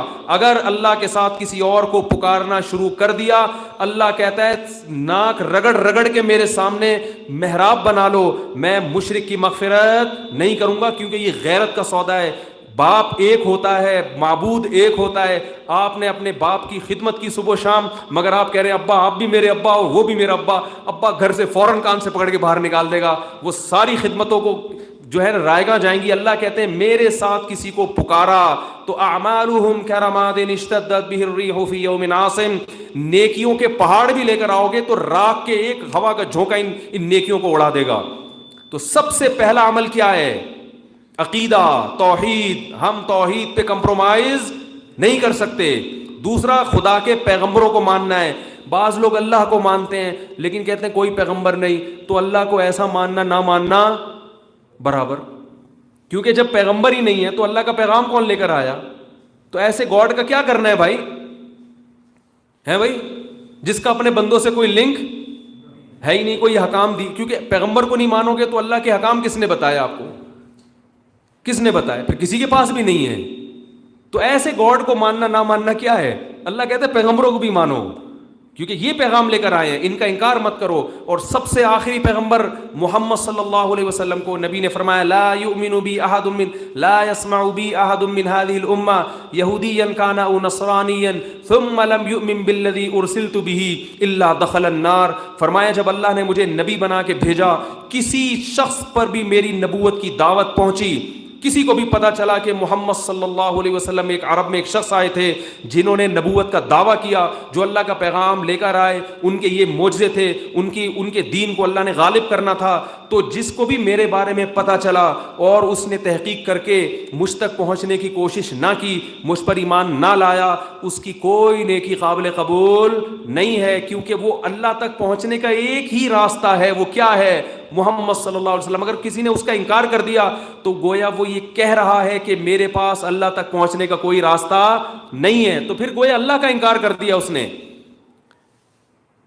تو اس لیے عقیدے میں دوسرا سب سے بڑا عقیدہ کیا ہے؟ ختم نبوت, محمد صلی اللہ علیہ وسلم کی, بولو بھائی, رسالت. یہ دو چیزیں ہمیں گریبی میں مل گئی ہیں, اس میں ہمیں عمل, اس میں ہماری آزمائش نہیں ہے, کیونکہ یہ تو فری پھوکٹ میں ابا اور اماں سے مل گئی ہم کو. ابا اماں مسلمان تھے تو ہم بھی کیا ہے؟ ہمارا مسئلہ کہاں جا کے شروع ہوتا ہے؟ اعمال میں, کیونکہ ان دو چیزوں کے بعد آگے پھر عمل بھی ہے. آمنوا وعملوا الصالحات, نیک اعمال. نیک اعمال میں اللہ کے حقوق اور اللہ کے حقوق کیا ہیں؟ سب سے پہلے 5 وقت تکبیر اولیٰ کے ساتھ نماز. یہ اگر نہیں پڑھی تو بھائی آپ یہاں ابھی آئے ہوئے ہیں نا انڈیا سے, آپ امریکہ چلے جائیں, جانا کہاں ہے؟ آخر میں کہاں جانا ہے بھائی؟ قبر میں. جو وہیں انڈیا رہ گئے وہ بھی قبر میں چلے جاتے ہیں. آپ امریکہ کیا, امریکہ کے صدر بھی بن جاؤ تو جاؤ گے کہاں؟ اللہ کہے گا آنا تو میرے پاس ہی ہے نا, کہاں جائے گا بھائی تو بھاگ کے؟ اینما تکونوا یدرککم الموت, جہاں بھی چلے جاؤ موت تو خود پیچھا کر رہی ہے. تو اعمال میں سب سے پہلے کیا ہے؟ سب سے نماز چھوڑ دینا, علماء کہتے ہیں زنا سے بدتر جرم ہے. تصور نہیں ہے اسلام میں نماز. اللہ نے کہا ہے کہ 5 ٹائم جو اوقات, ان الصلاۃ کانت علی المؤمنین کتابا موقوتا, نماز مومنین پر مقررہ اوقات میں فرض ہے, مقررہ وقت میں. ایسے نہیں کہ اکٹھی پڑھ لیں گے جی, رات کو پڑھ لیں گے, قضا پڑھ لیں گے, ابھی طبیعت خراب ہے. اگر نماز چھوڑنے کی کوئی گنجائش ہوتی تو میدان جہاد میں نماز چھوڑنے کی اجازت ہوتی, جب موت ہتھیلی پر یعنی زندگی ہتھیلی پر رکھ کر گھوم رہا ہوتا ہے انسان. دوسرا, یہ تو اللہ کے حقوق میں. باقی زکوٰۃ آسان ہے, حج بھی کر لیتا ہے انسان, زکوٰۃ سال میں 1 دفعہ ہے. سب سے مشکل کیا ہے؟ اور جو نماز کو پکڑ لے گا وہ باقی ارکان کر لے گا. دوسرا حقوق العباد. حقوق العباد میں سب سے پہلے کون ہے؟ والدین. سب سے پہلے کون ہے؟ ہر وقت فکر ہو کہ کہیں والدین کے بارے میں مجھ سے قیامت میں سوال ہو گیا تو میں ناکام تو نہیں ہو جاؤں گا. یہ فکر مسلط ہونی چاہیے, یہ آزمائش ہے. قرآن میں جہاں اللہ نے اپنا حق بیان کیا فوراً اگلے نمبر پہ والدین. وَقَضَىٰ رَبُّكَ أَلَّا تَعْبُدُوا إِلَّا إِيَّاهُ وَبِالْوَالِدَيْنِ إِحْسَانًا. جہاں اپنا ذکر فوراً کس کا؟ والدین. اس کے بعد رشتہ داری جوڑنا. ہمارے جو مسلمان بھائی یورپ میں, امریکہ میں یا ان غیر مسلم کنٹریز میں آتے ہیں تو ان کو رشتہ داری جوڑنے کی پھر فکر, بولو بھائی, کیونکہ وہ غیر مسلموں کو دیکھتے ہیں کہ یہ بغیر رشتوں کے رہتے ہیں. ابھی مجھے یہ بتا رہے تھے بھائی فیروز خان کہ بہت سارے کپل یہاں غیر مسلموں میں زیادہ تر بغیر شادی کے رہتے ہیں. تو رشتہ بغیر شادی کے وجود میں آتا ہے یا شادی سے وجود میں آتا ہے؟ رشتہ تو نکاح سے وجود میں آتا ہے. بغیر نکاح کے وہ تو دوستی ہے, وہ تو کبھی بھی ختم. تو رشتے ختم. جو غیر مسلموں کے دیکھتے ہیں نا, بس پیسہ پیسہ پیسہ, انہی کو دیکھ کے کیا ہے, بس پیسہ, یہ پیسہ تو ہم بھی پیسہ. تو اللہ نے کیا فرمایا, رشتہ داری جوڑتے بھی ہیں اور بنتی بھی ہے. رشتہ داری جوڑنا تو ہے کہ جو رشتہ دار بن چکے ہیں ان سے تعلق کو مضبوط. تو یہاں آپ کے جتنے رشتہ دار ہیں ان سے گیدرنگ رکھیں, بنا کے رکھیں. ہفتے میں ایک دفعہ کھانے پہ بلا لیا کریں. کوئی خالہ ہے, کوئی پھپھی ہے, کوئی چچی ہے, کوئی ماموں ہے, کوئی پوچھا کریں بھائی کون کہاں رہتا ہے یار, بڑے دن ہو گئے, سلام دعا نہیں ہوئی, خیریت تو ہے, زندہ ہو مر گئے, آؤ کبھی, کوئی ضرورت تو نہیں ہے. پوچھتے ہی نہیں ہیں, بلکہ اس لیے نہیں سلام کرتے پیسے نہ مانگ لیں. حقیقت بتا رہا ہوں, پیسے نہ مانگ لیں مجھ سے کہیں. تو یہ رشتہ داری, اور یہ تو رشتہ داری کو جوڑنا ہے. رشتہ داری بنانا بھی ہے, وہ بنتی کیسے ہے؟ یہ بڑا مشکل سوال کیا میں. بولیں گے آگے گھوم پھر کر اسی ٹاپک کی طرف. رشتہ داری بنتی ہے جلدی نکاح سے. نکاح ہوتا ہے تو اولاد پیدا ہوتی ہے, پھر وہ اولاد آپس میں بہن بھائی ہوتی ہے, پھر آپ کے جو بھائی ہیں وہ آپ کے بچوں کے چچا بن جاتے ہیں, آپ کی بیوی کے جو بھائی ہیں وہ بچوں کے کیا بن جاتے ہیں, ماموں بن جاتے ہیں. پھر ان ماموں کی شادی اگر ہوگی تو ان کے بچے بچوں کے کیا بن جائیں گے, کزن. تو جتنے بھی دنیا میں رشتے وجود میں آتے ہیں یہ کس سے وجود میں آتے ہیں, نکاح سے. غیر مسلم میں ایک بہت بڑا عیب کیا ہے, وہ نکاح دیر سے کرتے ہیں, جس سے ان کے رشتہ دار وجود میں ہی نہیں آتے. آتے ہیں تو تھوڑے سے. جب 45 سال میں نکاح ہوگا تو ایک آدھ بچہ ہوگا, تو جب ایک آدھ بچہ ہوگا تو دادا نے بھی 45 سال میں, تو ایک آدھ بمشکل کزن, ایک تلاش سے ملا کے پھپھی دریافت ہوئی ہیں, ایک عدد. یہ دیر سے نکاح میں اولاد کم تو رشتے بھی کم. تو یہ اسلام کی تعلیمات, بولتے کیوں نہیں بھائی, یہ نہیں ہے, یہ اسلام نہیں ہے. صحیح ہے بخاری, صحیح ہے مسلم اور قرآن میں کیا ہے, جلد نکاح. کیونکہ جلد نکاح سے اولاد زیادہ ہوگی, آپ کی بھی آپ کے بھائیوں کی بھی. تو رشتے, کیونکہ انسان کو اللہ نے رشتوں میں گیدرنگ میں پیدا کیا ہے. اکیلا پیدا کہ میں بس لائف انجوائے کروں گا اکیلا, بس فرینڈ ہے میرا, ایک گرل فرینڈ ہے, ایک بوائے فرینڈ ہے, اور جب چاہوں چھوڑ دوں, ایسا نہیں ہے. دیکھو دنیا میں کچھ مخلوقات ایسی ہیں جو گروپ بنا کے رہتی ہیں, اور کچھ اخپل طریقے سے. یہ اخپل پشتو کا لفظ ہے, مجھے بڑا اچھا لگتا ہے اس لیے میں بول لیتا ہوں. کچھ کیسے رہتے ہیں, اخپل طریقے سے. کچھ گیدرنگ, کتے اخپل طریقے سے رہتے ہیں. کتوں کی گیدرنگ نہیں ہوتی, وہ اتفاق سے جمع ہو جاتے ہیں. ایک بھونکتا ہے تو وہ اس کی ہاں میں ہاں ملانے کے لیے ٹھیک ہے, وہ دوسرا بھی بھونک لیتا ہے. لیکن ایسا نہیں کہ کتوں کا پورا ریوڑ جا رہا ہو, ایسا کبھی نہیں ہوتا. لیکن ابھی میں زیبرے کا پڑھ رہا تھا, جنگل میں زیبرے کی پوری کیا ہوتی ہے, گیدرنگ. ٹریول کرتے ہیں اکٹھے, جاتے ہیں اکٹھے. چیونٹیاں گیدرنگ کی شکل میں رہتی ہیں, قطار بناتی ہیں, ایک پورا سسٹم ہے. شہد کی مکھی, جو بھی جانور بڑا کام کرتا ہے نا وہ گیدرنگ میں ہوتا ہے. چیونٹیاں بڑا خوبصورت بل بناتی ہیں. پورے ایک دیمک کا جو گھر ہے نا وہ بڑا ایک قدرت کا شاہکار ہے. دیمک جو گھر بناتی ہے, پوری ایک قوم ہے اس کی, مل کے بناتے ہیں. چیونٹیاں کی گیدرنگ ہوتی ہے. اسی طرح شہد کی مکھی ایک پورا سسٹم ہے. تو انسان کو اللہ نے اکیلا پیدا نہیں کیا. خلق من الماء بشرا, فرمایا ناپاک پانی سے بنایا. فجعلہ نسبا وصہرا, ایسی عزت دی کہ جب پیدا ہوا دو خاندان دے دیے, ایک نسب, ایک ددیال ننیال والا, اور جہاں بلوغت کی دہلیز پہ قدم رکھا ایک سسرال بھی ساتھ میں لگا دیا. 3 خاندان اللہ نے انسان کے پیدا کیے ہیں. تو یہ سارے نکاح سے وجود میں آتے ہیں. نکاح نہیں ہوگا اخپل طریقے سے زندگی گزارو گے, صحیح ہے نا, بس میری مرضی ہے. نکاح ہوگا تو خاندان ہوگا, تو پھر بولو گے بھائی ہماری یہ پرمپرا ہے, ہمارا خاندان ہے, ہماری روایات ہیں, ہم ایسے نہیں کر سکتے. پکڑے گئے تو چاچا کیا کہیں گے, ماموں کیا کہیں گے, اور جب خاندان نہیں ہے تو پکڑے گئے تو کون پکڑے گا. سب سے پہلی بات, کمپلین کس کو کریں گے, شکایت کس کو لگائیں گے. میں جو آج یہاں بیٹھ کے آپ کے سامنے تقریر کر رہا ہوں اس لیے کہ میرا خاندان تھا, میرے بڑے بھائی ہیں, بہنیں تھیں, چھوٹے بھائی چھوٹی بہنیں, ان کی تربیت کا مجھ پہ دخل, میرا ان پہ اثر, رشتہ دار تھے, ایک پوری قوم تھی. بہت سی ایسی ایکٹیویٹیز جو ہم کر سکتے تھے, لیکن اس سے کیوں رکے ہم, عزت کا خطرہ کہ خاندان والے کیا کہیں گے. جب خاندان ہی نہیں ہے تو دوستوں کے کہنے کی تھوڑی فکر ہوتی ہے انسان کو. خاندان باؤنڈ کرتا ہے, ایک دوسرے کو برائیوں سے روکتا ہے. تو بھائی خاندان آباد بھی کرنا ہے اور خاندان کو بولو بھائی جوڑنا بھی ہے، توڑنے سے بچانا. اور جوڑنا کسے کہتے ہیں؟ نبی نے فرمایا سل من قطع کا، جو ٹوٹنے کی کوشش کرے اس کو جوڑو. بہت مشکل ہے بھائی، بہت مشکل ہے. جوڑنا اسے نہیں کہتے کہ جو جڑ رہا ہو تو جو اچھے طریقے سے بات کر رہا ہے تو آپ بھی بات کرو. تو دنیا میں انگریز بھی کرتے ہیں یہ کام، یہ تو ہر ایک ہی کرتا ہے. اسلام نے جس جوڑ کا حکم دیا کہ جو رشتہ دار ٹوٹنے کی کوشش کر رہا ہے، تم چھوٹے بن کے یہ سوچ کے کہ میرا خونی رشتہ ہے، جوڑو. جوڑتے کیسے ہیں وہ پھر میں بہت بیانات کر چکا ہوں. سب سے بہترین ایلفی جو رشتے جوڑنے میں کام آتی ہے وہ پیسے ہیں، ہدیہ، گفٹ. جو رشتہ دار ناراض ہونا لفافے میں پیسے ڈال کے، یہاں کی کرنسی نہیں، ڈالر. نبی نے فرمایا تہادوا تحابوا، ہدایہ دیا کرو، اس سے آپس میں محبت بڑھے گی. تو رشتہ داروں کو ہدیہ دینے کا رواج ختم ہو گیا ہے. تو یہ اگر واقعی کامیابی چاہتے ہیں نا آپ، یہ جو آپ یہاں تنزانیہ آ گئے تو جانا کہاں ہے؟ قبر میں. انڈیا والے بھی قبر میں، پاکستان والے بھی قبر میں، تنزانیہ یہ سب چھن جائے گا.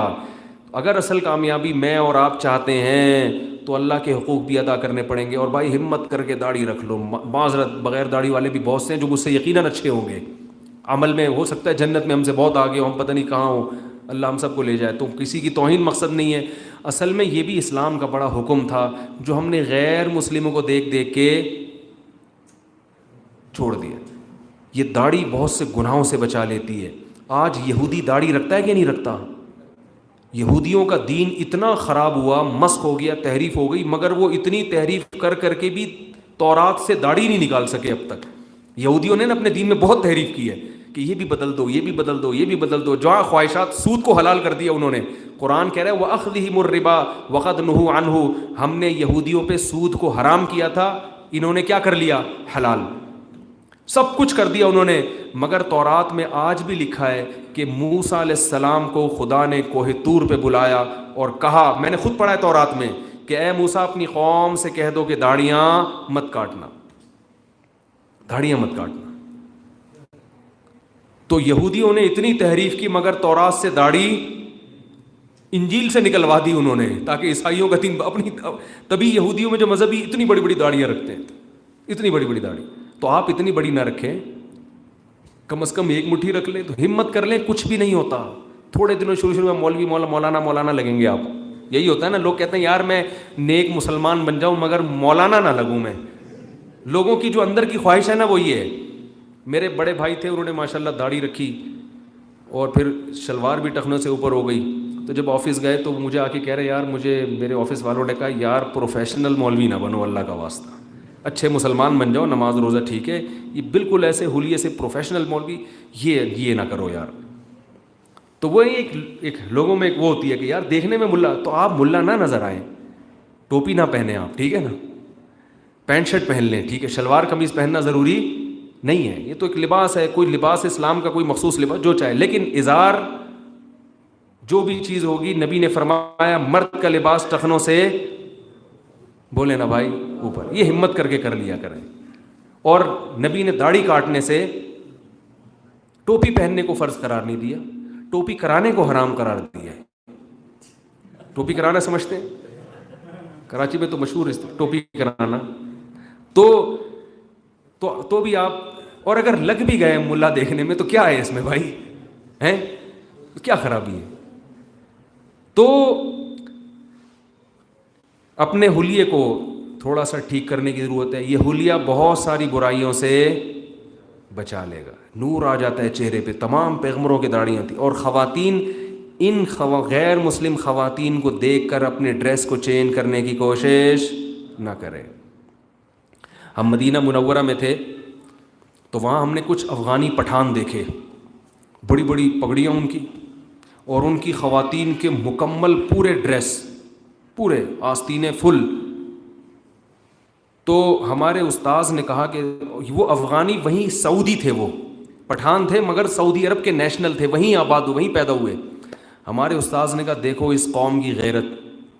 عرب کا لباس چینج ہو گیا، جو یہاں مکہ مدینہ کے اوریجنل ہیں، ان کی عورتوں کا لباس چینج ہو گیا، مگر ان کی روایات ایسی ہیں کہ یہ یہاں رہ کے، عربوں میں رہ کے بھی انہوں نے اپنی روایات کو تبدیل، بولو بھائی، نہیں کیا۔ اب اگر کوئی غیر مسلم آئے اور پوچھے مسلمان کا لباس کیسا ہوتا ہے، تو ہمارے استاد کہتے تھے، تو وہ اس پٹھان کو دیکھ کے کہیں گے کہ جیسا اس پٹھان کا ہے ایسا ہوتا ہے، جیسا اس عرب کا ہے ایسا۔ اس پٹھان عورت کا جو لباس ہے نا، یہ ہے وہ لباس جو محمد صلی اللہ علیہ وسلم عورت کو پہنانا چاہتے، اور یہ جو عربی عورت کا جو لباس ہے، یہ وہ لباس نہیں ہے جو محمد صلی اللہ علیہ وسلم عورت کو اس میں دیکھنا پسند نہیں کرتے نبی صلی اللہ علیہ وسلم۔ سب عرب ایسے نہیں ہوتے، بہت سے عرب بہت پرہیزگار بھی ہیں، میں عمومی بات کر رہا ہوں۔ جو سعودی عرب کا جو لباس ہے نا عورتوں کا، وہ عرب کنٹریز کا چینج ہو گیا۔ کیوں؟ جب باہر گئے، دنیا کو دیکھا انہوں نے، تو وہ ان کی عورتیں باہر کی عورتوں سے متاثر ہوئی، حالانکہ متاثر نہیں ہونا چاہیے۔ بھئی آپ کے درمیان تو پیغمبر آئے ہیں جو ساری دنیا کے سارے انسانوں کے لیے، آپ کو تو اپنا ڈریس ان کو پہنانا چاہیے۔ ہاں بہت سے عرب میں بڑا تقویٰ بھی، یہ سب خراب نہیں ہوتے۔ تو ہماری خواتین کو بھی چاہیے جب ان غیر مسلم کنٹریز میں وہ آئیں تو ان کے ڈریس لینے کے بجائے کوشش کریں یہ عورتیں کیسا ڈریس پہنیں جیسا ہم پہنتی ہیں۔ ہم ان کے حلیے کو ایڈاپٹ نہ کریں، ہم کوشش کریں یہ لوگ ہمارا حلیہ۔ تو اس کا بہترین نسخہ یہ ہے کہ انسان اس وقت دوسرے سے متاثر ہوتا ہے جب خاموش بیٹھا رہے اور ماحول کا جائزہ لیتا رہے، تو لاشعوری طور پر اس ماحول کا اثر آئے گا۔